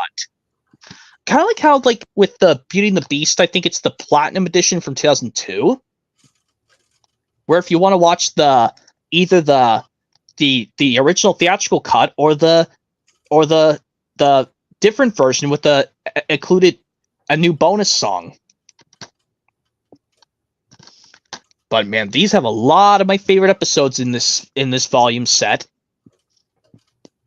Particularly the IOU one, Flicka, where oh man, Sam is just, well, this one, like, Sam has to give Carly and Freddie a ton of money she owes them. And like even like this one in some iCarly episodes, they don't even break the fourth wall and say it to the audience. They say, she says the name of it, I owe you, and this is why I love it, because they have to sit. Sam owes Carly and Freddie owes them over $525. I was like, how can Sam owe them that much money? I mean, I do my stuff personally without having that kind of hassle, having to pay back every dollar I owe that company. And yes, the I Go to Japan movie is an awesome movie. Oh man, all the others are decent, yeah. I think these two volume sets of iCarly season 1, volume 1 and 2, those contain SpongeBob previews. I think this might have SpongeBob previews in it too. Yeah. I mean, I don't know how many SpongeBob releases you have, Flicka, once we get to SpongeBob, but we get to SpongeBob, Flicka. But why don't I show the season sets of SpongeBob first? The only two I have are seasons 1 and 2. I have season 1 and season 2 on DVD as well. I also have seasons 3 through 8. Okay, they're just season sets, not episodic releases of SpongeBob. And I have a few episodic releases, but mainly they're season sets. Okay, well, this is why I got the iCarly sets, the season volume sets. But yeah, this released also in 2009, in August 2009 to be exact. Season 1, 2, Volume 1, August 2009 to be exact. I know that because I looked it up on the Wikipedia page. So this was before Dragon Tales was taken off the PBS Kids station. When this sitcom came out, Dragon Tales was still on the air. I should have watched this Dragon Tales back to back. Yeah. But yeah, and now we get on to the next iCarly season set, season 2, volume 2. Luckily, this one has both the discs. Let me just prove that both the discs are in there. Yeah, there's going to be one. Well, there's 2 bad episodes on the first disc and no bad episodes on disc 2. Which 2 bad episodes are on disc 1? The I Look-alike episode where, oh my God, Spencer was such an awful guardian to Carly, being such a biatch to, sorry for saying that word, but anyway, because I know this is a teen sitcom, for crying out loud. Even though, don't apologize if I swear. Please accept my apologies if I swear, Flicka. You're welcome to swear on the streams I have with you. Okay, but yeah, the I Look-alike one where, and even like badly enough, the ending was bad and Spencer grounds Carly, but come on, they need a parent to do that. Only a real parent is supposed to ground his or her kid. like an actual mom or dad. Even like the similar thing on this bad movie, the I Date a Bad Boy movie, where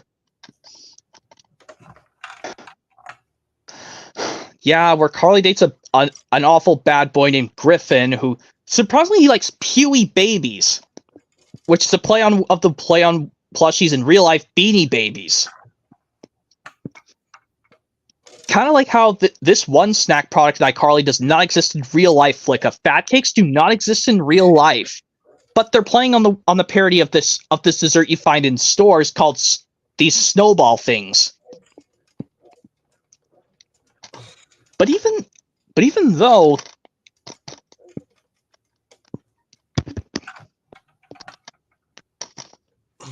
the I Take on Dingo episode, which already turned 15 years old, it aired the same day as my birthday. I Take on Dingo. It aired the same day as my birthday, Flicka, June 13th, 2009. And this year it's 15 years old already. And surprisingly, some of these iCarly episodes aired before your birthday. Like, iTwins aired before your birthday came out. Yeah. iTwins aired on the 11th of July, 2009. And just yesterday...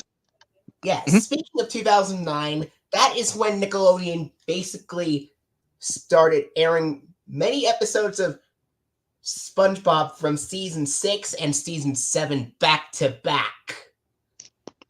So basically around the summer of 2009, that's when they did that. In July. Well, the iTwins episode is this exception. And yesterday, the I Fight Shelby Marks TV movie, that movie just turned 15 years old just yesterday.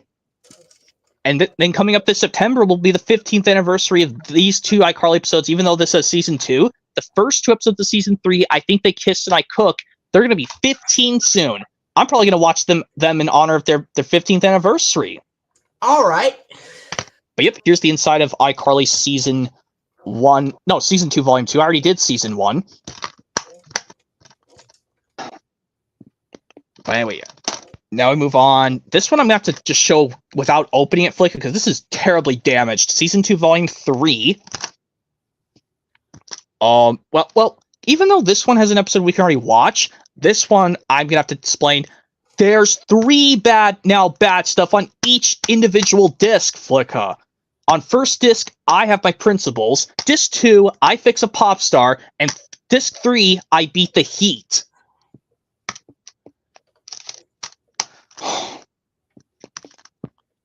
One of the reasons why I hate I Have My Principles. Oh my god, the ending was terrible of Principal Franklin shouting out so hard at the top of his lungs. He could have gotten a sore throat. He could have just said, normally, everyone please be quiet right now in a normal voice. Kind of like I hated in the season 16 episode of Thomas Express Coming Through. Why could have Dowager Hat just said to Thomas, do something normally without shouting? She could have gotten a bad heart beating in her stomach.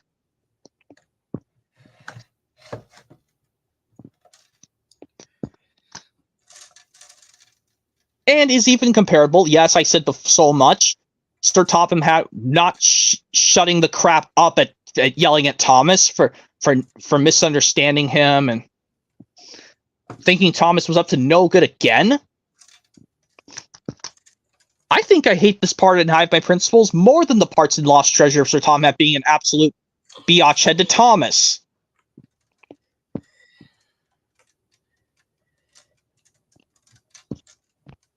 And the I Fix a Pop Star one, which, why on earth would they put the baby in the iCarly Kids' studio? Why can't they just put him somewhere else? Writer of I Fix a Pop Star.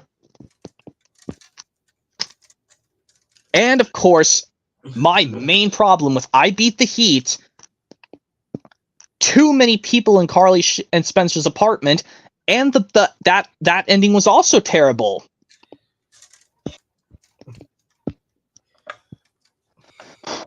But there's a funny rhyme in I Beat the Heat, Flicka, where Mrs. Benson says to everyone, when temperatures get too high, the elderly will start to die. Well, that does make sense because old people are more susceptible to heat illness. Yes, because that's why they needed the elderly to stay in Carly's apartment, because their apartment was the only place that had air conditioning, because none of the other apartments had electricity and air conditioning.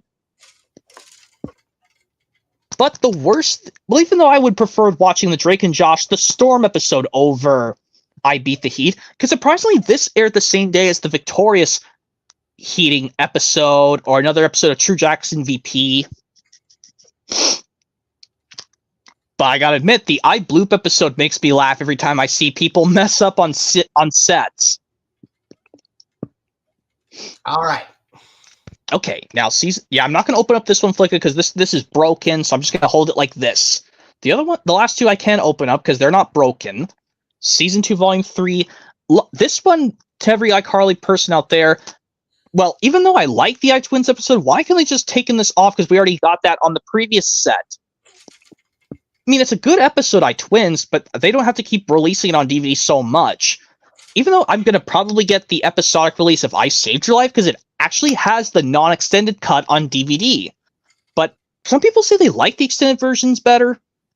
But I mean, I don't know if they did extended cuts of SpongeBob episodes, to be honest.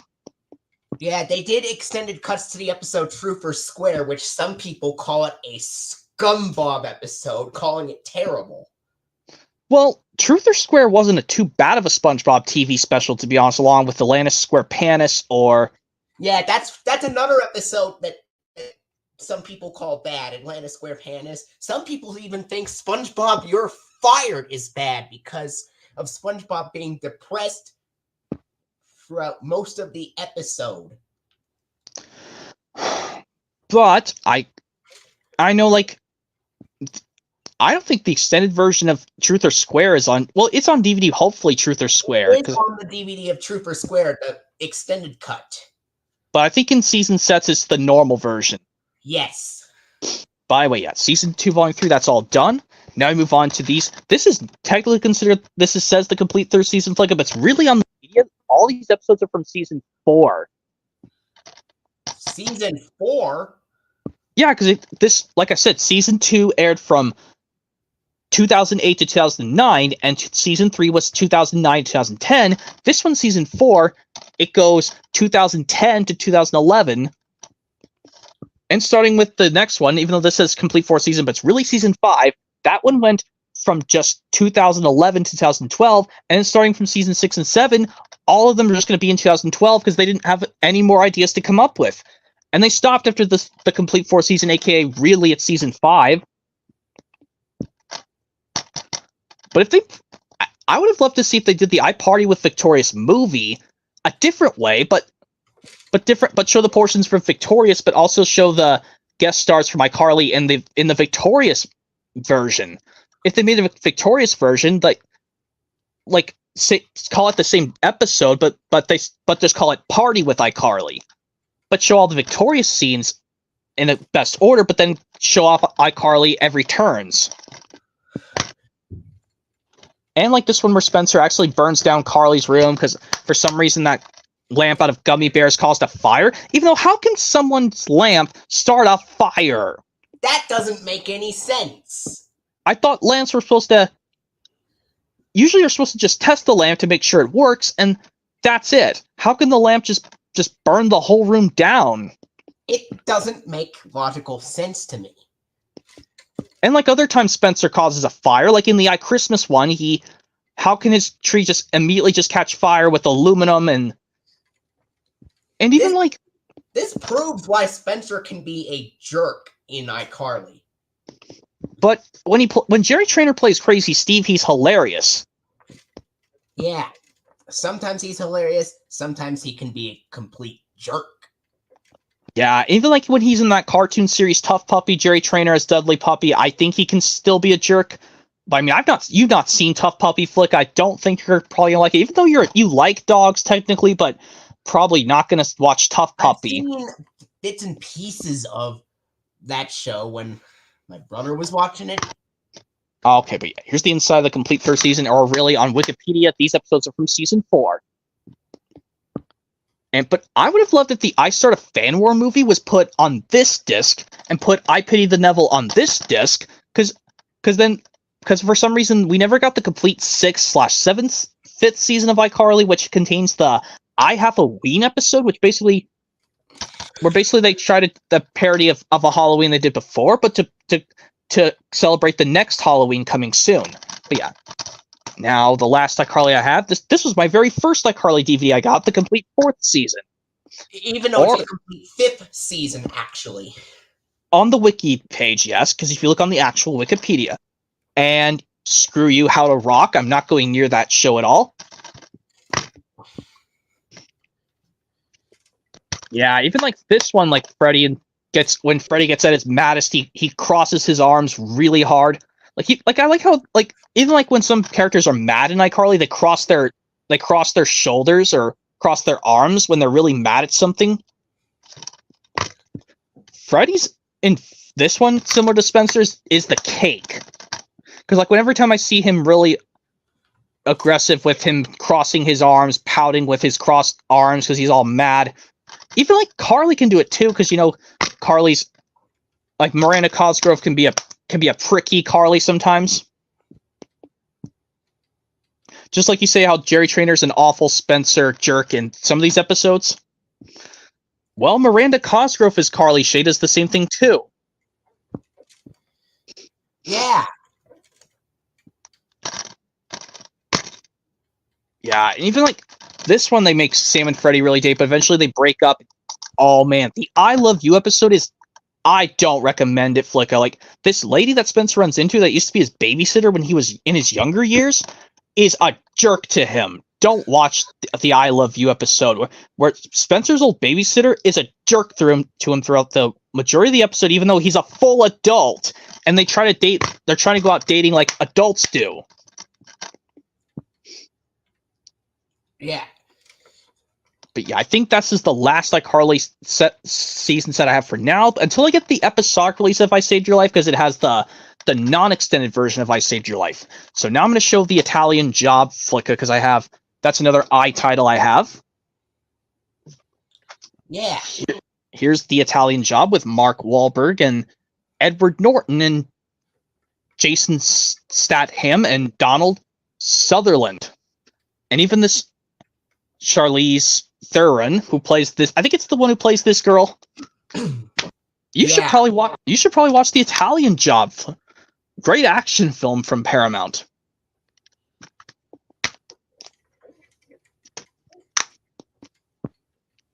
And the only J thing I have is Jimmy Neutron Boy Genius, the pilot movie to the TV series.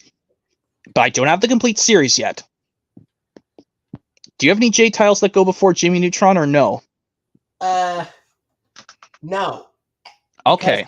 I don't have anything else to show for my Paramount stuff until we get to letter S. Okay, here's Jimmy Neutron Boy Genius, the pilot movie to the TV series. I'm surprised some of these, they show off a movie to kick off the series. Jimmy Neutron Boy Genius being one of them. And I like this yellow style DVD case, but I'm surprised this got on Blu-ray. Maybe I'll get this on Blu-ray soon, but I just love this movie no matter what the format I get it on. But yeah, the CG in this series is awesome from Paramount and Nickelodeon. They did an amazing job with this movie. Oh. Not to mention Jimmy Neutron, he's voiced by Debbie Derryberry. Yes, he did two of... Also voiced JJ the Jet Plane in later seasons of JJ the Jet Plane after Mary Kay Bergman passed away in 1999. And also, Debbie Derryberry did voice one of the kid frogs, that be Tad, in the Frog family, in the 4 Leapfrog videos from 2003 to 2000. Yeah, Tad in the 2003 and 2004 Leapfrog videos. That's who he's voiced by. Yes. And also, Debbie Derryberry did voice some of the puppies in Lady and the Tramp 2 Scam's Adventure, and was also active as being the voices of Cosmo and Betty the kitten in Clifford the Big Red Dog. Yeah. Jimmy Neutron Boy Genius, I recommend this movie, Flicka. I mean, you've not seen the whole series of Jimmy Neutron Boy Genius, nor this movie. I've seen bits and pieces of it. Oh man, this DVD's really, really easy to find. it doesn't matter if it's the original DVD release or the reissue. It's still the same. It might still contain the same content. Yep, there's the disc for Jimmy Neutron Boy Genius the movie. It's the swished up version of the poster art. Yeah, this one he's wearing his shorts, but luckily in the actual TV series they improved his model a little bit for Jimmy Neutron Boy Genius himself. All right. Now, I don't think the mom is. I mean, the mom can be serious in Jimmy Neutron Boy Genius the series, but at least it's not bad as Timmy Turner's mom in Fairly Odd Parents, which is even more awful. Or even Lois Squidward and Mr. Krabs in SpongeBob. They can be very serious. Or even Mrs. Turner in Fairly Odd Parents, but surprisingly, she and Mr. Turner were voiced by the same people in the live action Fairly Odd Parents movies, which you've not seen those either, Flicka, where they have Drake Bell do a grown-up Timmy Turner instead of a different actor to play the kid version. It was Tara Strong, I think. But in the live action ones, they still used her when even in the final Fairly Odd movie, live action movie, A Fairly Odd Summer, and like how Vicky, the evil babysitter of Timmy Turner, Gesundheit. Thanks. But awful icky Vicky played by somebody in the live action Timmy Turner Fairly Odd Parents movies. In the cartoon, she's voiced by someone else. Yeah. But yeah, I think the mom in Jimmy Neutron Boy Genius, she's not as bad as Lois Griffin from Family Guy, but still. There's a video compilation where saying sometimes the mom is horrible. Even Lois in Malcolm in the Middle can be awful too, because she can shout at the top of her lungs. And I wonder what titles you have next. I wonder if there's anything that you have that starts with K, L, M, N, etc. K, L, M, N, and O, and P, all the way up to R. No, but I do have something with S that goes before SpongeBob. I want to show the Sonic stuff. Why don't we show that first? Yep, here they are. Sonic the Hedgehog. Yes, Sonic the Hedgehog 3 is coming out to theaters very soon, but I've seen the second film in theaters, actually, but not the first. That's strange. How could you see the second before the first? Usually you're supposed to watch the first before the second. I watched the first before the second one. Luckily, I did the right thing. Yes, even though Jim Carrey's done acting, even though he's going to come back to play Robotnik in Sonic the Hedgehog 3, Jim Carrey. Uh-huh. Yep, and it has James Marsden, like I said, who is famous for playing the character Fred in Universal's only Illumination live-action movie, Hop. And even Ben Schwartz is the voice of Sonic. Yeah. And this lead actor to play Agent Stone. In Sonic the Hedgehog 2, Idris Elba voices Knuckles. Alright. My brother used to watch the classic cartoon version of Sonic the Hedgehog. There was one show just called Sonic the Hedgehog. There was one called Sonic Underground. Sonic X is probably my favorite Sonic cartoon of all time. The Sonic the Hedgehog. You don't have any of these on physical media yet, Flicka, but I recommend getting these. The DVD versions, like if you still have the stores in your area that still sell physical media, get these. There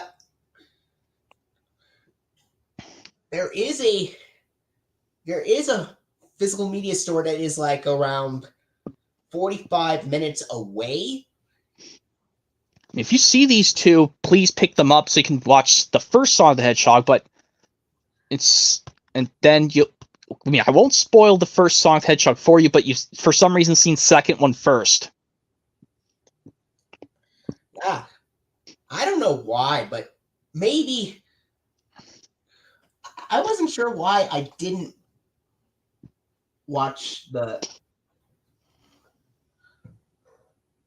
first before the second, but I mean, luckily when I was a kid, I watched Toy Story 1 before the second Toy Story. Yeah. But anyway, yeah, Sonic the Hedgehog 2 movie collection. Well, unfortunately, these are not on a DVD collection set together, Flicka, so you have to get the DVDs separately, unfortunately.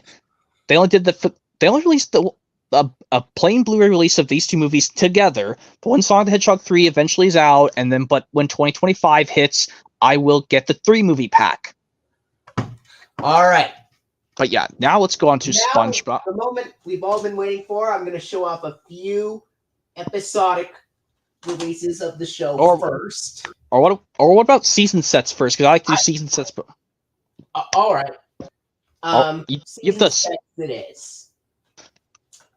I should have asked that before getting on, but that's my fault. But anyway, yep, that's the complete first season of SpongeBob. That's the first disc. Yeah. Which is the same package. It has the same files as in my gift set.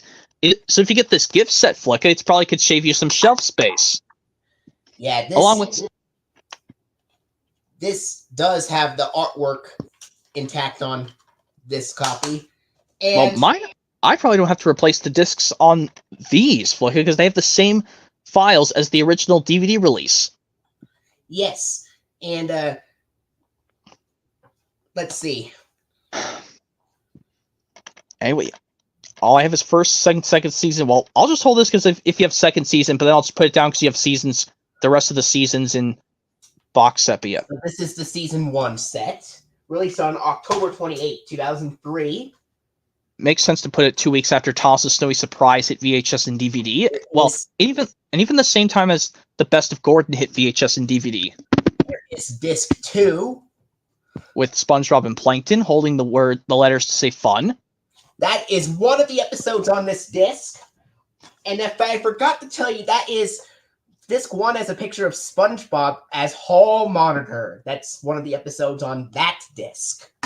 It's different, like to how he's being like he's a watch patrol. It's a similar thing that people say in real life. And of course, another one of my favorite episodes is Opposite Day, where SpongeBob and Patrick are pretending to be Squidward, and Squidward has had enough, so he decided to sell his house, but the real estate owner instantly declined Squidward's offer, and she was very, very angry and asked, "What kind of fool do you take me for? He's Squidward, you're Squidward, I'm Squidward." That's one of the funniest moments ever. And like when she says, "Are there any other Squidwards around here?" And then Gary's like, "Meow." And then she says, "I'm out of here." And then Squidward begs, "Ma'am, please, what about my house?" Yeah. And also, like, oh man, I think I remember this. The funniest scene in Fun when SpongeBob tries to show Plankton the importance of fun. Plankton makes up funny words that start with these letters. F is for fire. Burns down the hole. Hold on, U is for uranium buns. N is for no survivors. And it is Plankton. Those aren't what things fun is all about. Now, let me show. And he tries to say it again, and he says, "Never." And then he's like, "That's completely idiotic." And yeah, and even like when this scene, like this is the second episode we got to see Bubble Bass, and so that's the Pickles episode. Well, but he doesn't. Well, in that episode, he's like, "It sounds good. Only one thing. You forgot the pickles!" No! Once again, you lose, SpongeBob loser fans. Wait just a minute! Look, he's been hiding the pickles underneath his tongue the whole time. Yeah, that's how I would do a Bubble Bass impression. I know that character. I'm surprised he still came back into modern SpongeBob along with Well, they stopped using him after season 1, but then later seasons, like starting with season 8, season 9 onward, they brought him back, which is cool. Now here's disc 3. This one has a picture of SpongeBob getting stuck on a hook, and it looks like Patrick is laughing at him. Oh yeah, the last episode of season 1, Hooky, along with the sister episode Mermaid Man and Barnacle Boy 2. Yeah, this I'm one surprised. only contains 8 episodes, unlike the others. So this is shorter than the other sets of season 1. Now, season 1 is the only season of SpongeBob to have cell animation, which I am surprised that this and Dragon Tales came out 4 months apart from each other. Yep, And only difference is SpongeBob came out in May of 1999 instead of September. okay. That's complete Here's second season. 2, complete second season. Here's disc 1. Oh man, it has a picture. Yeah. This has a picture of Patrick with Wormy. Oh god, one of the worst SpongeBob classic episodes is Wormy. The reason why is I cannot stand those close-ups, these scary scenes of Wormy making these when he turns into a monster butterfly and it makes weird noises that gives me the creeps. I can get why some people call it creepy, but other people might find it hilariously funny. I find it as creepy as like a cricket. Like whenever it makes a weird horsefly noise. And like when SpongeBob tells Patrick what free friends that the monster butterfly ate. Yeah. But other episodes that are on this disc include Dying for Pie, where Squidward accidentally gives SpongeBob a pie, it makes him explode. Like this one where he gets so angry saying, "You were supposed to explode into 1,000,000 pieces." And then he's like, why would I do that?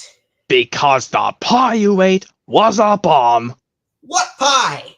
The one I like that I bought for Pirates for $25 and you ate it. That pie! Oh, you mean this pie? I was saving it in my pocket for us to share. Let's eat. And then they simply explode, and Squidward makes a deadpan ouch.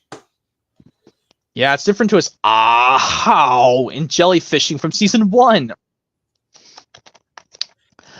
But this also contains the Christmas episode on this disc as well. Yep, it's on the well, yeah, at the end of the first disc, Christmas Who. And here is disc 2, which has SpongeBob and Patrick with Mermaid Man and Barnacle Boy. Which makes sense because it's for the Mermaid Man and Barnacle Boy 3 episode. Where it has the evil Man Ray. And like when excuse me, sir, but I believe you dropped your wallet. Oh, and let's not forget this memorable line.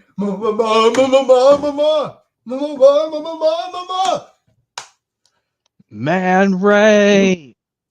It says, "Hey SpongeBob, how come he's not chasing us?" Oh, and yeah, and this also has a SpongeBob episode that some people find really depressing, and that is Dumped. Gary leaves SpongeBob for Patrick.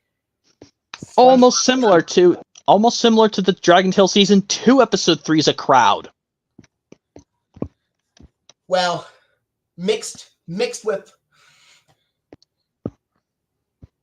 SpongeBob is increasingly depressed. He just wants Gary to come back, and Patrick gets upset when he finds out that Gary only liked Patrick for his shorts.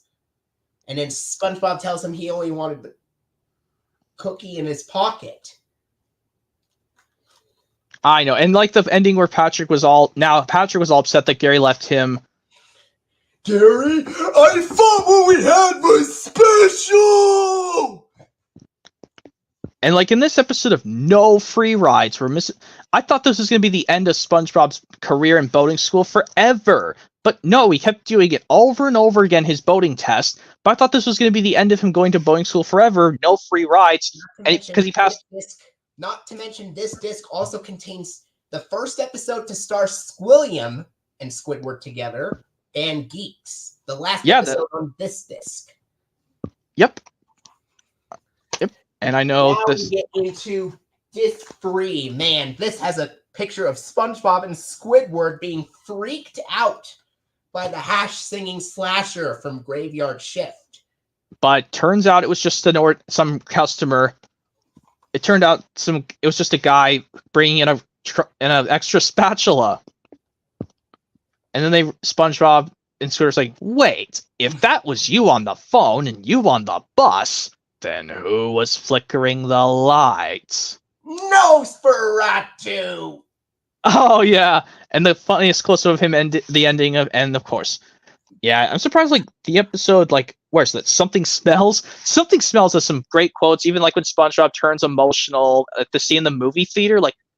There's one line on the DVD where one piece of dialogue repeats itself when it shouldn't have. Like when Patrick keeps saying the words, look at it? Yeah, I think so. Oh, like even like when... we get into season 3... Okay, I don't have season 3. Okay, I don't have anything else to show until we get to the 2 Paramount stuff I have that start with T, Tommy Boy, and Top Gun. And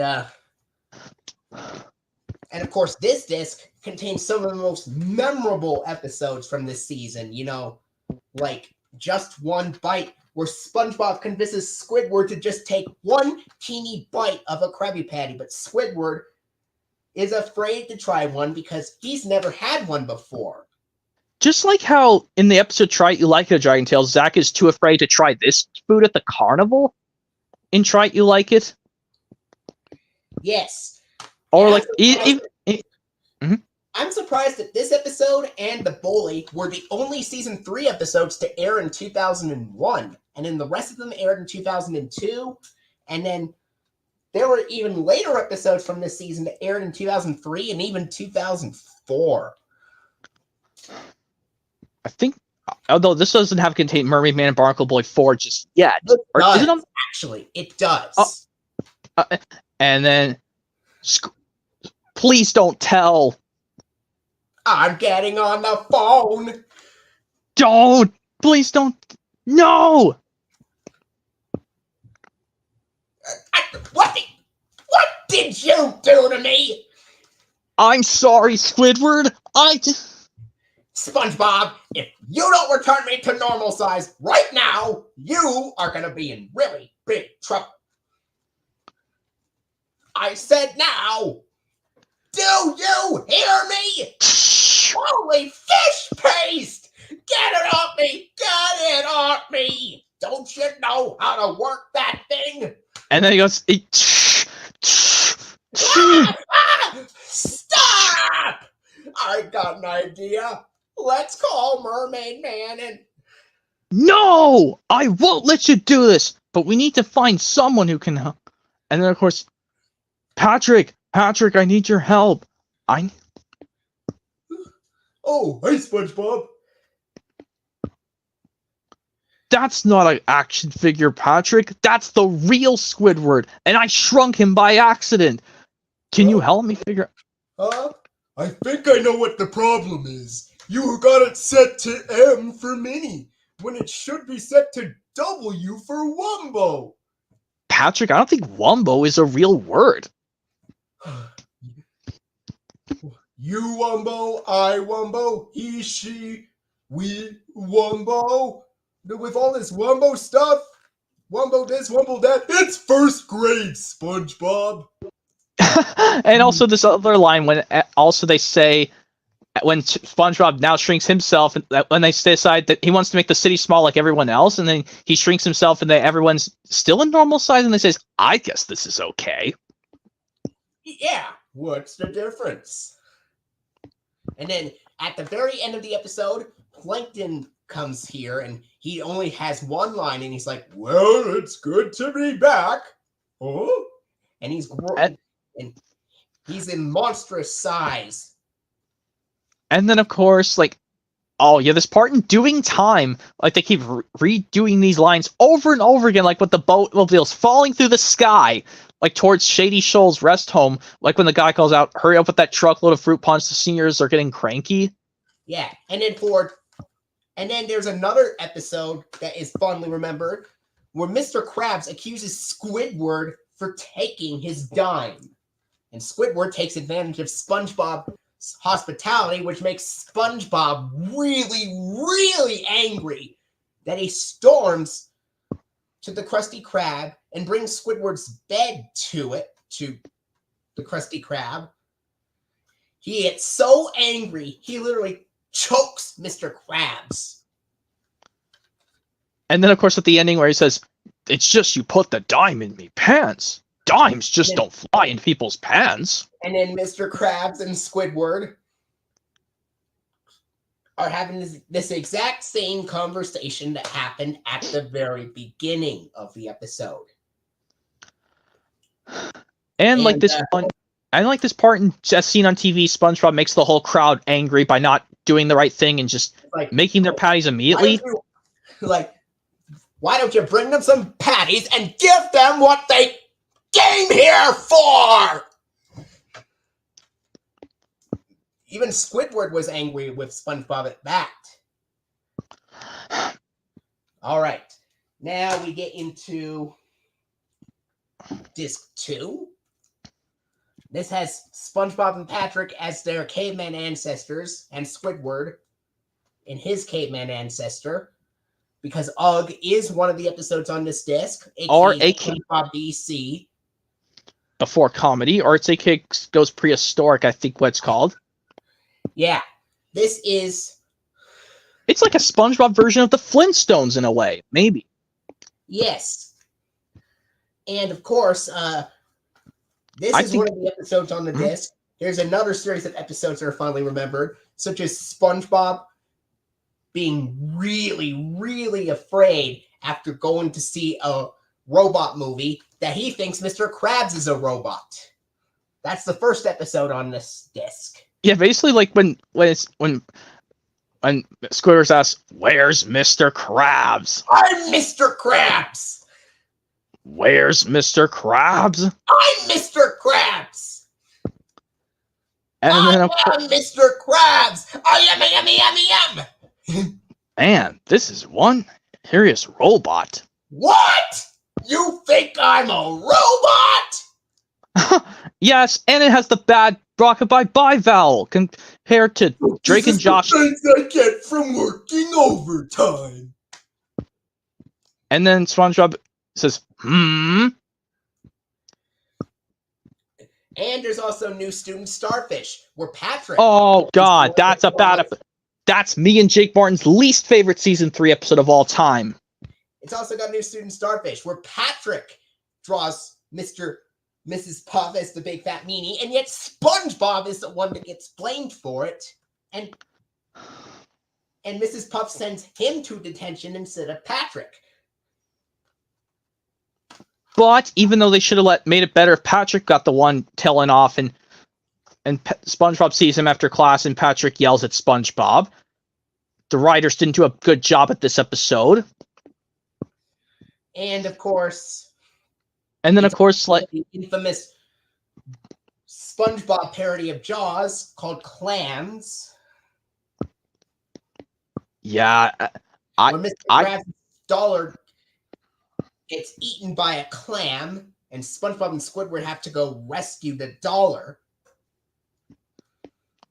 But then all of a sudden, Mr. Krabs uses the symphony orchestra to help him get it back. Yeah, and then near the end, SpongeBob and Squidward were sad because they think Mr. Krabs was gone forever. Yeah, it keeps going on for more and more seconds. And then it could say, I think Mr. Krabs says, "Hello, boys," I think. Yes. And they say, "Mr. Krabs?" And here is disc 3 of season 3. This has a picture of Plankton with the other Planktons. You could tell that's from Plankton's Army, which is one of the episodes on this disc. I think it's, there's only a certain amount of episodes because this is before the SpongeBob SquarePants movie came. 7, to be exact. I don't think this has the Never Before Seen episode, The Sponge Who Could Fly, I think. It does. think it's towards the end of the season, though. It comes before the season 3 finale. And then when Squidward in the SpongeBob meeting the Strangler episode, when he says, "You know who that is, SpongeBob? That's SpongeBob, don't you know who that is? That's the Tattletale Strangler! The Tattletale Strangler! He's promised to strangle anyone who turns them in!" And also, like, all like in Inks a lot. The ghost one where SpongeBob and Patrick are invisible ghosts. I think I like that one better than the one where they're actual ghosts, like this invisible ghost. Like when they say, "Excuse me, sir, what time is it?" They ask this guy what time it is. All right, that was season 3. Now we get into disc 1 of season 4, volume 1. Some people think it has like one of the worst episodes of season 4 on here, Good Neighbors, where Squidward is constantly yelling at SpongeBob and Patrick, and SpongeBob and Patrick do not even get what he is saying. This is what caused people to turn away from SpongeBob, when the squid torture episode is done wrong. And yet he is wrongfully punished at the end when it should have been SpongeBob and Patrick that were called off every Sunday instead of Squidward. Yeah, even like when they use this one of Squidward saying, "Get out of my house," he uses different. He calls out, "Get out of my house." It's like he does it with different characters from video games, movies. I should do it with Thomas characters, Dragon Tales characters, or Bob the Builder characters, or iCarly characters. All right. Because, in one segment of Truth or Square, Patchy did come to the SpongeBob world technically in Bikini Bottom. Yeah, but this disc also has more memorable episodes as well, like Skill Crane, where Squidward becomes obsessed with the skill crane at the Krusty Krab. But no matter how many times he tries to get something out of the skill crane, he cannot achieve successfully at. Okay, hopefully I think there are some other good episodes on this. Yeah, I know there's a little bit of damage on the case, but that's honestly fine. At least the disc works, which is good. And it's also got the episode. It's also got this depressing episode, "Have You Seen the Snail?" on this disc. That kind of reminds me of a SpongeBob version of the episode Big Funky Cloud. Because SpongeBob is upset over losing Gary. Even though he was a jerk to Gary at the beginning for telling him to please stop. I hates when Gary keeps bothering him because he's trying to do that ping pong challenge to defeat the dirty bubble with this paddle ball. Even though it was SpongeBob's fault for being a jerk to Gary at the beginning. All right. Now even like the part in Have You Seen the Snail was also in the 2007 20th Century Fox movie Alvin the Chipmunks, when Dave was serious to Alvin and to the other chipmunks, and he turned off the TV. Yeah. Here is disc 2 of season 4, volume 1. This one also has a little bit of damage on the back. Even slightly compared to the first one. I think. It's got the Krusty Towers. I think because it's got this image on the front. It does. Have it. It also has double-length Dunces and Dragons. Or it's simply called Lost in Time.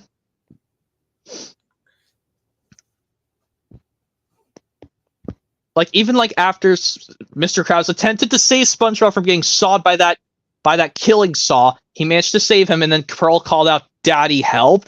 Daddy, help!" Yeah, and of course, and then he goes, and then he cries out Pearl, and then he sobs.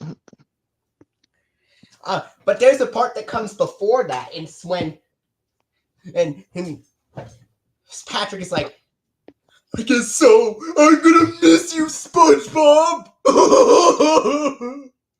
And then SpongeBob is like, "I'll miss you too, buddy." And then they both burst out crying before Mr. Krabs comes in and tries to rescue Pearl.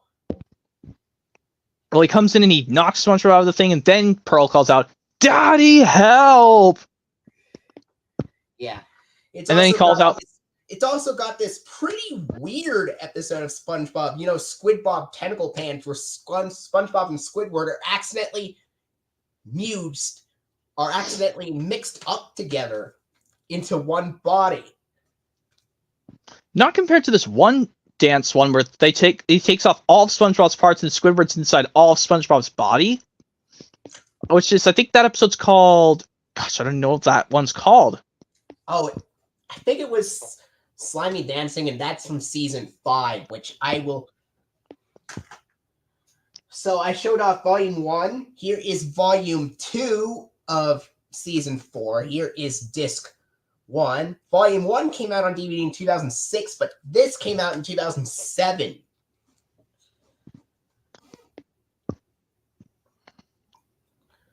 Oh.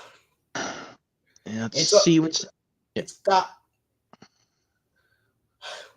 one of what some people call a terrible episode, Whale of a Birthday. Oh yeah, where that one it's kind of similar to how, like, when I showed that iCarly season 2 volume 3 set earlier, Flicka, how Freddy got so pissed off of his mom for showing his school bullies his baby pictures on her phone, and he ran out of the high school, but he was angry. But this one, Pearl ran out of the high school crying because when the girls made fun of her, and like, what if the principal had to call in?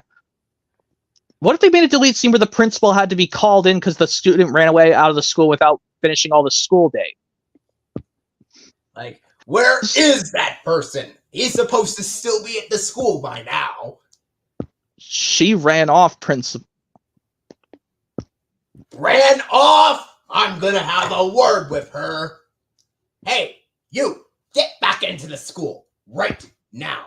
And Pearl would still be throwing a tantrum. Even though she's 16 now. You're not supposed to be throwing a fit when you're 16. I think Pearl's more of a crybaby than SpongeBob. Well, SpongeBob is like... I've heard SpongeBob was like 13 years old, and he was a crybaby as well. Squidward is a full-grown adult, and he can be a crybaby on occasion. Just similar to how his way. But the Sister Karate Island episode is so good. Even like the ending when SpongeBob says he can't be king of karate, but could be king of something else. Well, I don't know what the guy says differently, because SpongeBob can't be king of karate, but he can be king of something else. All right. Now here is disc 2 of volume 2 of season 4. This contains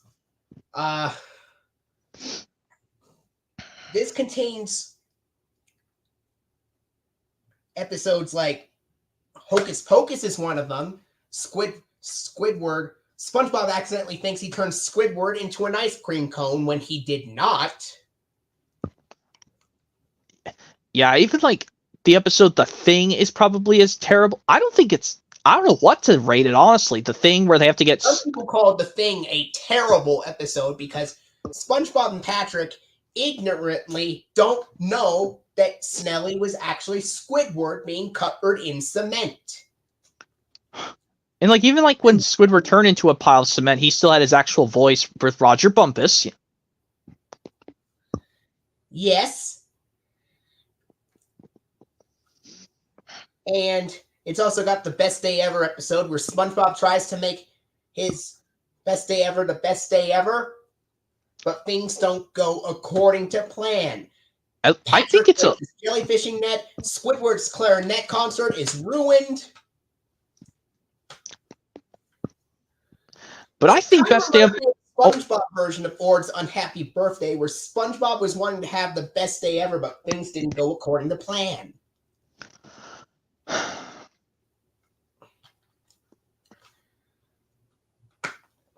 All right. Now we get into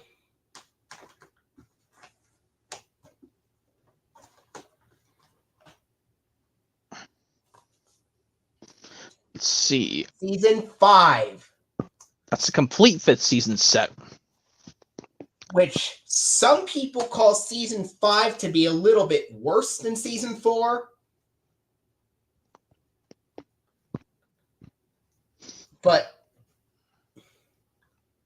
but better than season 6. Yeah, I think that's the friend or fall episode in this. Yes. It's even got 4 discs inside.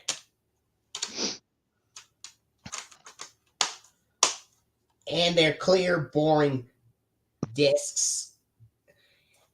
This season contains episodes like Nightlight, where that episode abruptly turns into like a Mermaid and Barnacle Boy themed episode in like the last 3.5 minutes. And there's this, and SpongeBob is afraid of the dark, so he constantly has to bring up every single nightlight he can find to make it completely bright. This annoys Squidward because it affects his sleep. And then Mermaid Man and Barnacle Boy show up because they think that there was an emergency.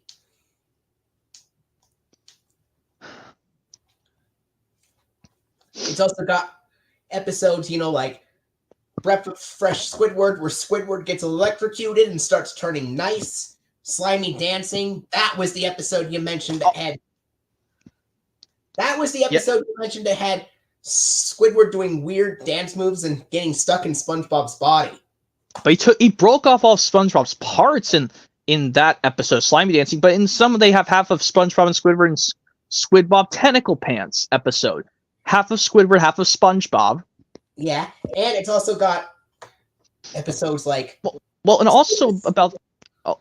what was the... Oh, yeah, I was trying to talk about the Breath of Fresh Squidward, but the sister episode To Love a Patty, which, like when Squidward says to him, SpongeBob, hand over the Krabby Patty. Yeah, there's all...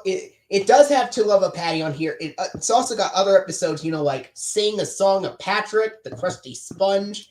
It's even got A Flea in Her Dome, which some people call this episode disgusting. Well, it not only does it start off bad with SpongeBob already crying as it starts, but some people say the flea part is also disgusting too. And Patrick, he is the one that also cries at the beginning. It starts off with SpongeBob, and then Patrick joins in. And then of course, like, there's also, this has the donut episode, right? Where Patrick is afraid that he took SpongeBob's donut, so he tries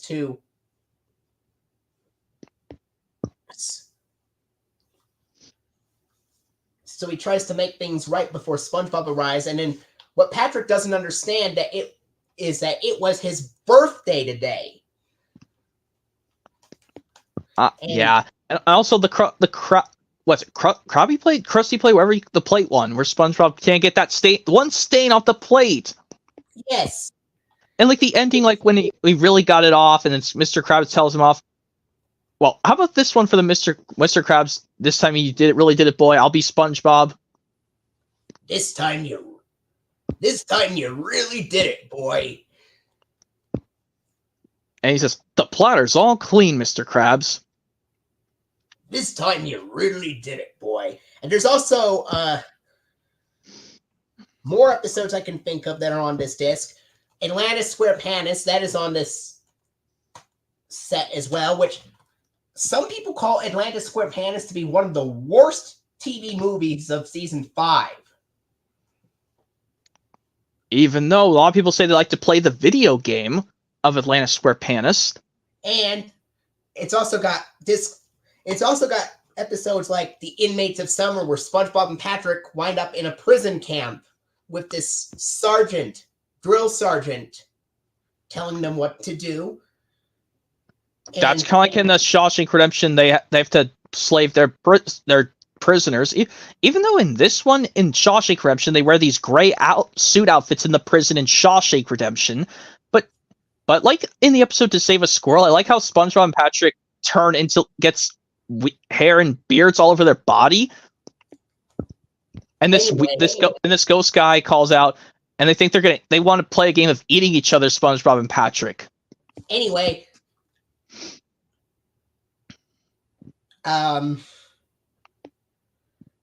There's another episode that's infamous for this season, Two Faces of Squidward. SpongeBob breaks Squidward's face when he slams the door on him. And then he climbs out hysterically, SpongeBob, you something. SpongeBob! You broke my face! Don't just stand there! Help me! I need a doctor! And then, of course, the nurse says, "Morning, SpongeBob, you're early." And then, of course, the nurse comes in, "Time for your medicine, Mr. Handsome!" And then she melts down like something. All right. And then Squidward says, Season 5 set. Now we get into Season 6. Which a lot of people hate this season with a burning passion. I don't think this one contains the episode Gone, I think. It does. Yeah, where SpongeBob's the... Some people hate this season with a burning passion because of too many squid torture episodes this season and a lot of the jokes being overly repetitive. But I think this one where SpongeBob gets replaced by some other person, but then he has to work at some restaurant, but then he finds a way to get back. He steals all the Krabby Patties and takes them all back to the Krusty Krab. What's that episode? I think it's in this set, right, where SpongeBob had to get switched to a job at a different restaurant, the ship in the bottle restaurant. Is it in that set? I think.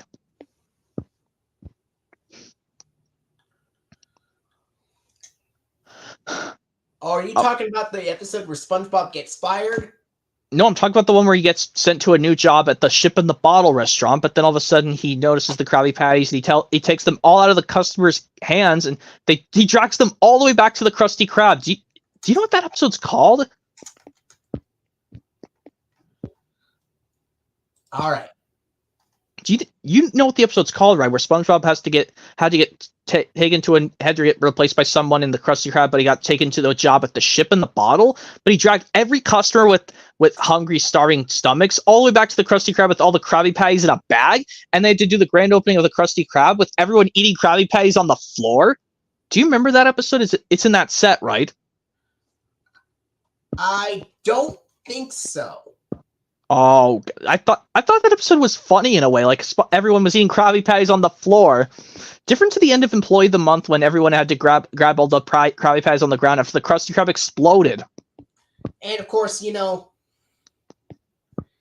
Disc 1 contains some episodes like Suction Cup Symphony, Spongeicus, Not Normal, Gone, Giant Squidward, to name but a few. Yeah, Spongeicus, it's in that set, but I don't like Spongeicus at all. Suction Cup Symphony is way better, in my opinion, at least. Because at least, like, they got House Fancy and Krabby Road on Disc 1 as well.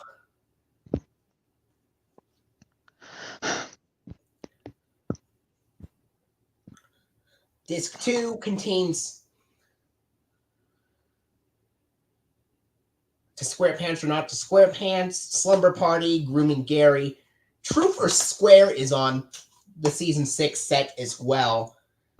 Even though we could have put that on Disc 4 in addition to the Clash of Triton, because that was one of the last episodes of Season 6.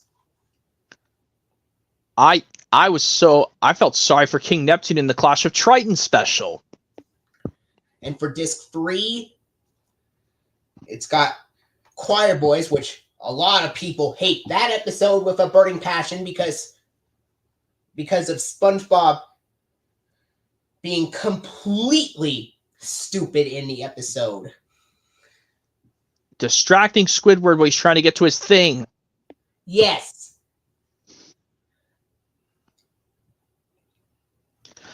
It's also got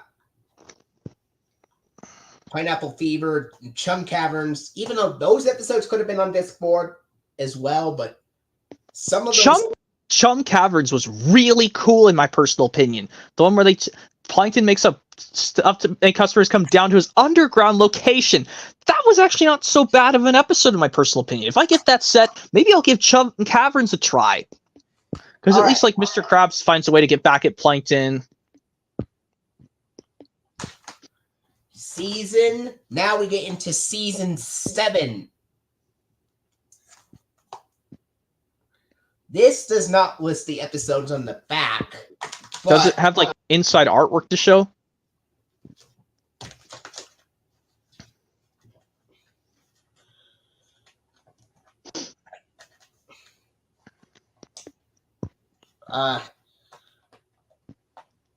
It does list the episodes inside the case when you open the case up.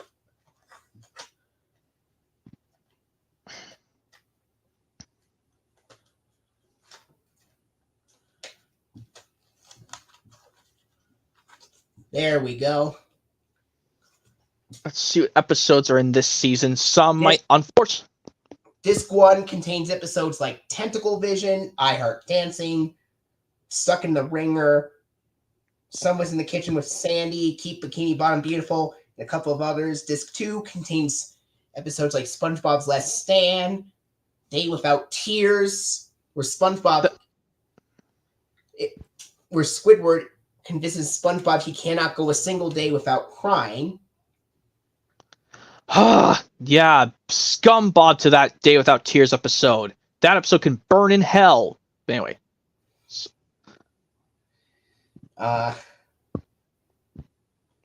Disc 3 contains episodes from the Legends of Bikini Bottom, like The Main Drain, Welcome to the Bikini Bottom Triangle, Sponge Kano, and even other episodes like That Sinking Feeling, Karate Star, Enchanted Tiki Dreams, Abrasive Side.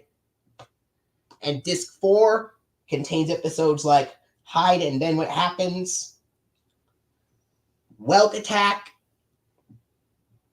You Don't Know Sponge, which some people call it one of the worst episodes ever because Patrick thinks because SpongeBob thinks Patrick knows nothing about him. That is so of a dumb episode. That's even dumber than any other SpongeBob episode I've seen. And even the Big Sister Sam episode is on Disc 4. But yeah, I don't think this has the Mermaid Man Barnacle episode where they actually travel backwards through the past. It does appear on Disc 2. Yeah, the one where Patrick was so furious at the machine and Barnacle explained out no, and they traveled backwards through time. Well, if you were to review the Don't Give Up DVD, you could have mentioned that as well. Yes, I should have done that. Well, yeah, I should have brought that up with what's the Mermaid Man Barnacle episode called, but I forgot to mention it in the Don't Give Up. Past is what it's called. Back to the Past. Not to be confused with the 1985 Universal movie Back to the Future, but this time it's called Back to the Past. That one wasn't actually too bad. I mean, even like compared to Family Guy Back to the Pilot episode from 2011. But anyway.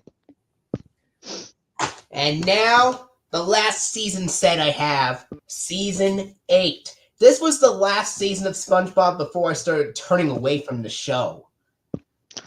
Yeah, I don't know if there's a single episode I can remember off the top of my head from that season. But this one does list the episodes on the back.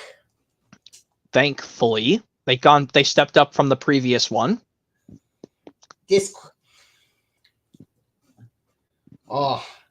got Disc 1 contains episodes like Accidents Will Happen. Now it's confused with the Thomas sing-along song, Accidents Will Happen. Squidward's School for Grown-Ups, Sweet and Sour Squid, Googly Artiste, etc. Squidward's School of Grown-Ups. Isn't that the one where Squidward had to attend the boating school class like with SpongeBob? No, that was Boating Buddies from Season 6. Okay, this was a different one. This is an episode where Squidward teaches Patrick how to be a grown-up. Well, it's different like how he was pretending to be Squilliam in a different episode of SpongeBob where Squidward was pretending to be Squilliam for the class. Yeah, that was another season 6 episode. It was Professor Squidward. Professor Squidward, yeah. And disc 2 contains the vacation-themed episodes like Patrick's Staycation, Mr. Krabs Takes a Vacation, Barnacle Face, where Pearl gets acne, is on disc 2.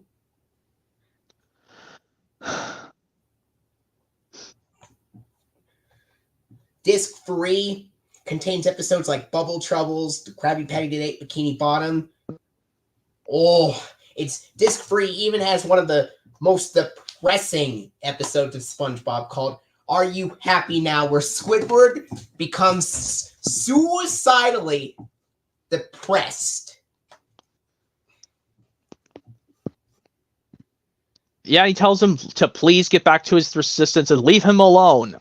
And in my opinion, that is the SpongeBob version of Big Funky Cloud, but done much worse in SpongeBob.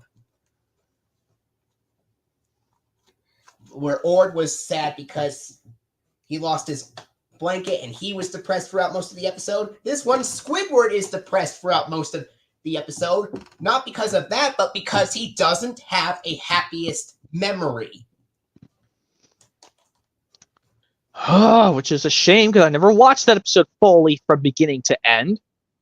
Unlike with Thomas, sometimes I can get over these morals in some episodes. Disc 4 contains, episodes like Squiditis, Treats, where Gary constantly meows at SpongeBob for snail bites, even though SpongeBob repeatedly tells him that there are no more snail bites left.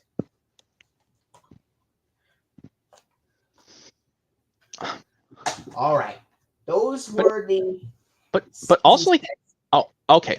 I was going to tell you, Flicker, that I think another thing. What if Thomas was distributed by Paramount instead of Mattel or Hit Entertainment?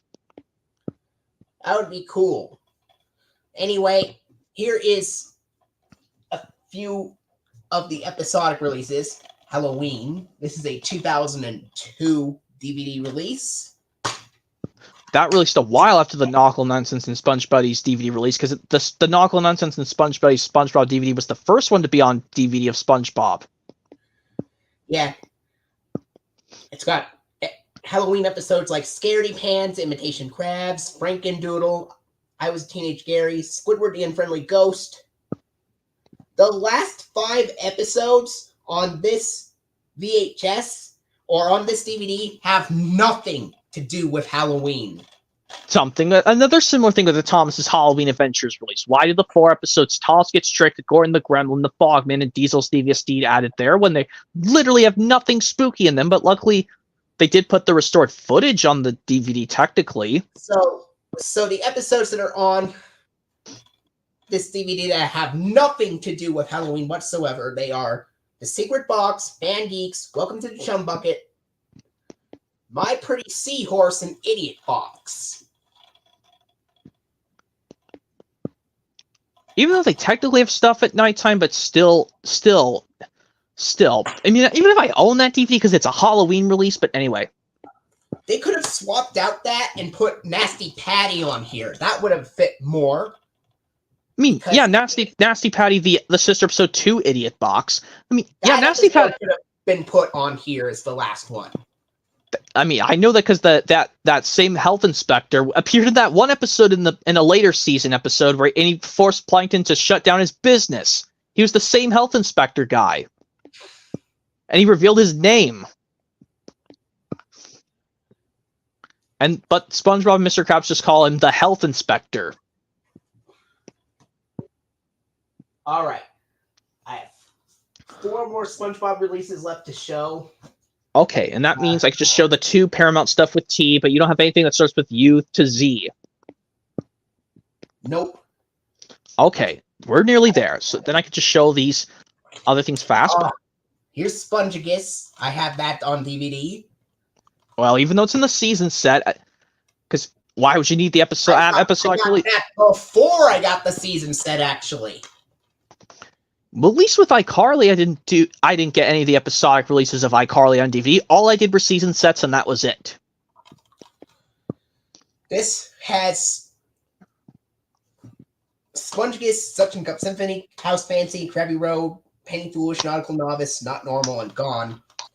From season 6, this is a 2009 DVD.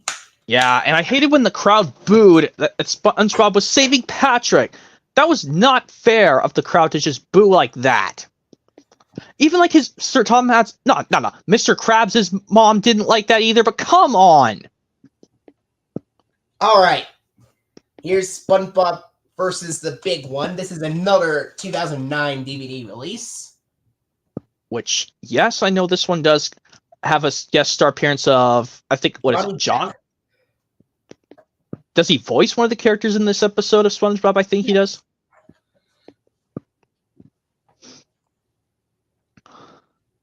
It's got SpongeBob SquarePants versus the Big One, and then it's got episodes like Life in a Day, Sun Bleach, Giant Squidward, No Nose Nose, Patty Caper, and Plankton's Regular. Plankton's Regular and Sun Bleached. Sun Bleached when SpongeBob sobbed when he was sun bleached. I didn't tell if it was different from his normal crying. SpongeBob sobbing, crying when he was. It was equally compared to when it was in normal voice. But his laugh was kind of different when SpongeBob scared Squidward in Sun Bleached. But then Squidward laughs hysterically. You're sun bleached. What is it now, SpongeBob? Ghost! Please don't tell me again. All right.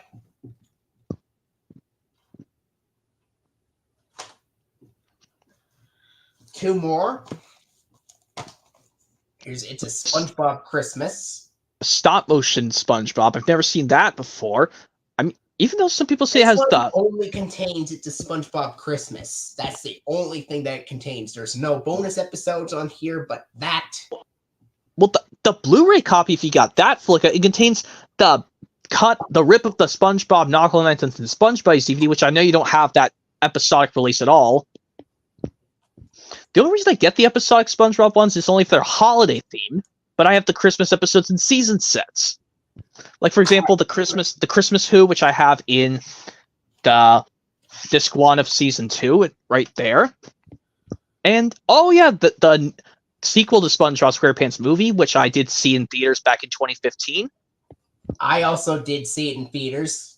The casing's not in the greatest of condition, but yeah, I think it was either shipped terribly or you bought this in the store or. Yeah, but this film is rated PG for mild action and rude humor. I think the first SpongeBob SquarePants movie is also rated PG, or if it's just rated G for the first SpongeBob movie. PG. Okay, even though luckily they just do a little bit of action and violent stuff. Yeah, the case is upside down, but here's the disc. Yeah, it's what I have one of my DVDs backwards flicker, but I know you don't have I don't think you're going to get the SpongeBob movie set on DVD, which contains that and Sponge and the original and Sponge on the Run. All right. That was all the SpongeBob stuff that I've owned. Okay, so now I can show the last two Paramount stuff that start with the letter T. Luckily, I have these in the right ABC order. Tommy Boy would, because, well, in ABC order, Tommy Boy. This is a 1995 Paramount movie. I'm surprised they still use that old style Paramount Pictures logo. That has the still Paramount logo and the stars go in this pattern towards the mountains thing. Whereas I think around 2002 onwards, they use this logo. Yeah, they changed the Paramount logo in 2002. Yeah, because I said the 90th anniversary of Paramount was in 2002, because I mentioned that with the Blue's Clues Get to Know Joe 2002 DVD earlier. Yes, I don't have anything Paramount on VHS to show you, Flicka, because mainly it's just disc formats. Because all my Disney stuff is, well, all my VHS is normally Thomas, Disney, and a little bit of Christmas. But if I get some ordinary films on, well, VHS, it depends on what I get. But yeah, Tommy Boy, I don't think you've seen this movie, Flicka. I will think you'll get a laugh out of this. Tommy Boy. I have not. I will not spoil this for you, but I will say you will definitely I'll get a laugh out of this because there are some funny moments in this. Does have Chris Farley. Chris Farley, may he rest in peace. And David Spade, I'm pretty sure he's still alive, David Spade, but Chris Farley, I'm pretty sure may he rest in peace, though. Rest his fatal life along with John Candy, because this movie came out a year after John Candy passed away. And this movie actually came out the same year Phil Harris passed away, yes.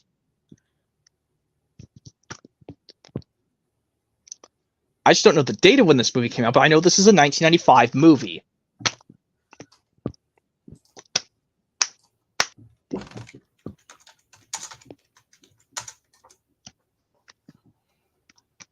March 31st, 1995. So that was before Phil Harris passed.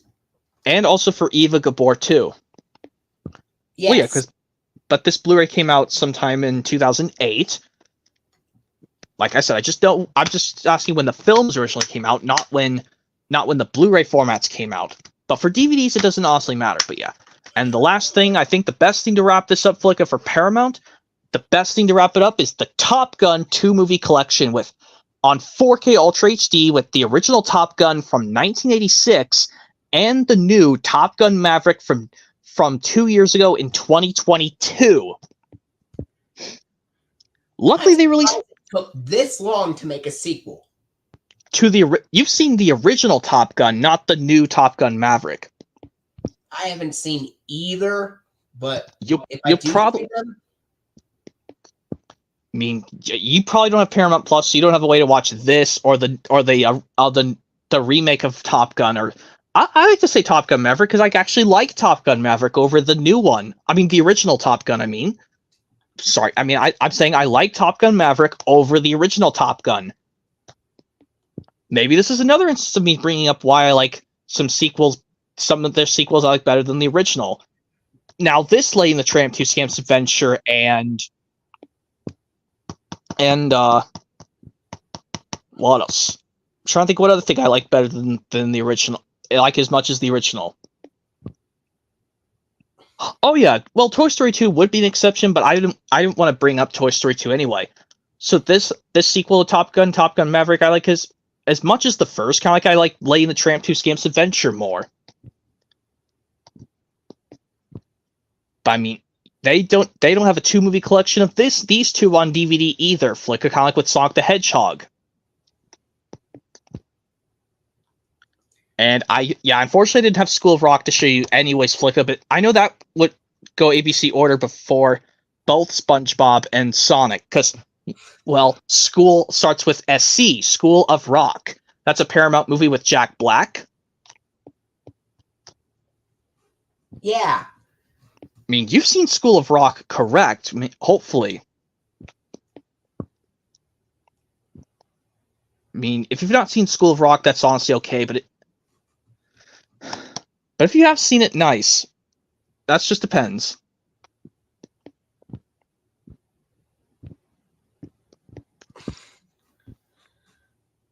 All right. But anyway, I think that means we are done. So, thank you very much for watching this Paramount Home Media Collection stream. Stay tuned for another stream with Movie and Game Lover 98 coming up on the 23rd, which will not be a collection stream, but a stream that we have not done in a very long time. And it's a voice impression stream. Yep, I guess I'll go, Flicka. Thanks for having me on. I'll keep my eyes open for that stream coming with. That's going to include me. All right. So make sure to leave a like, comment, and subscribe. Turn on notifications so that you don't miss a new video or stream uploaded to my channel. Till then, see you later.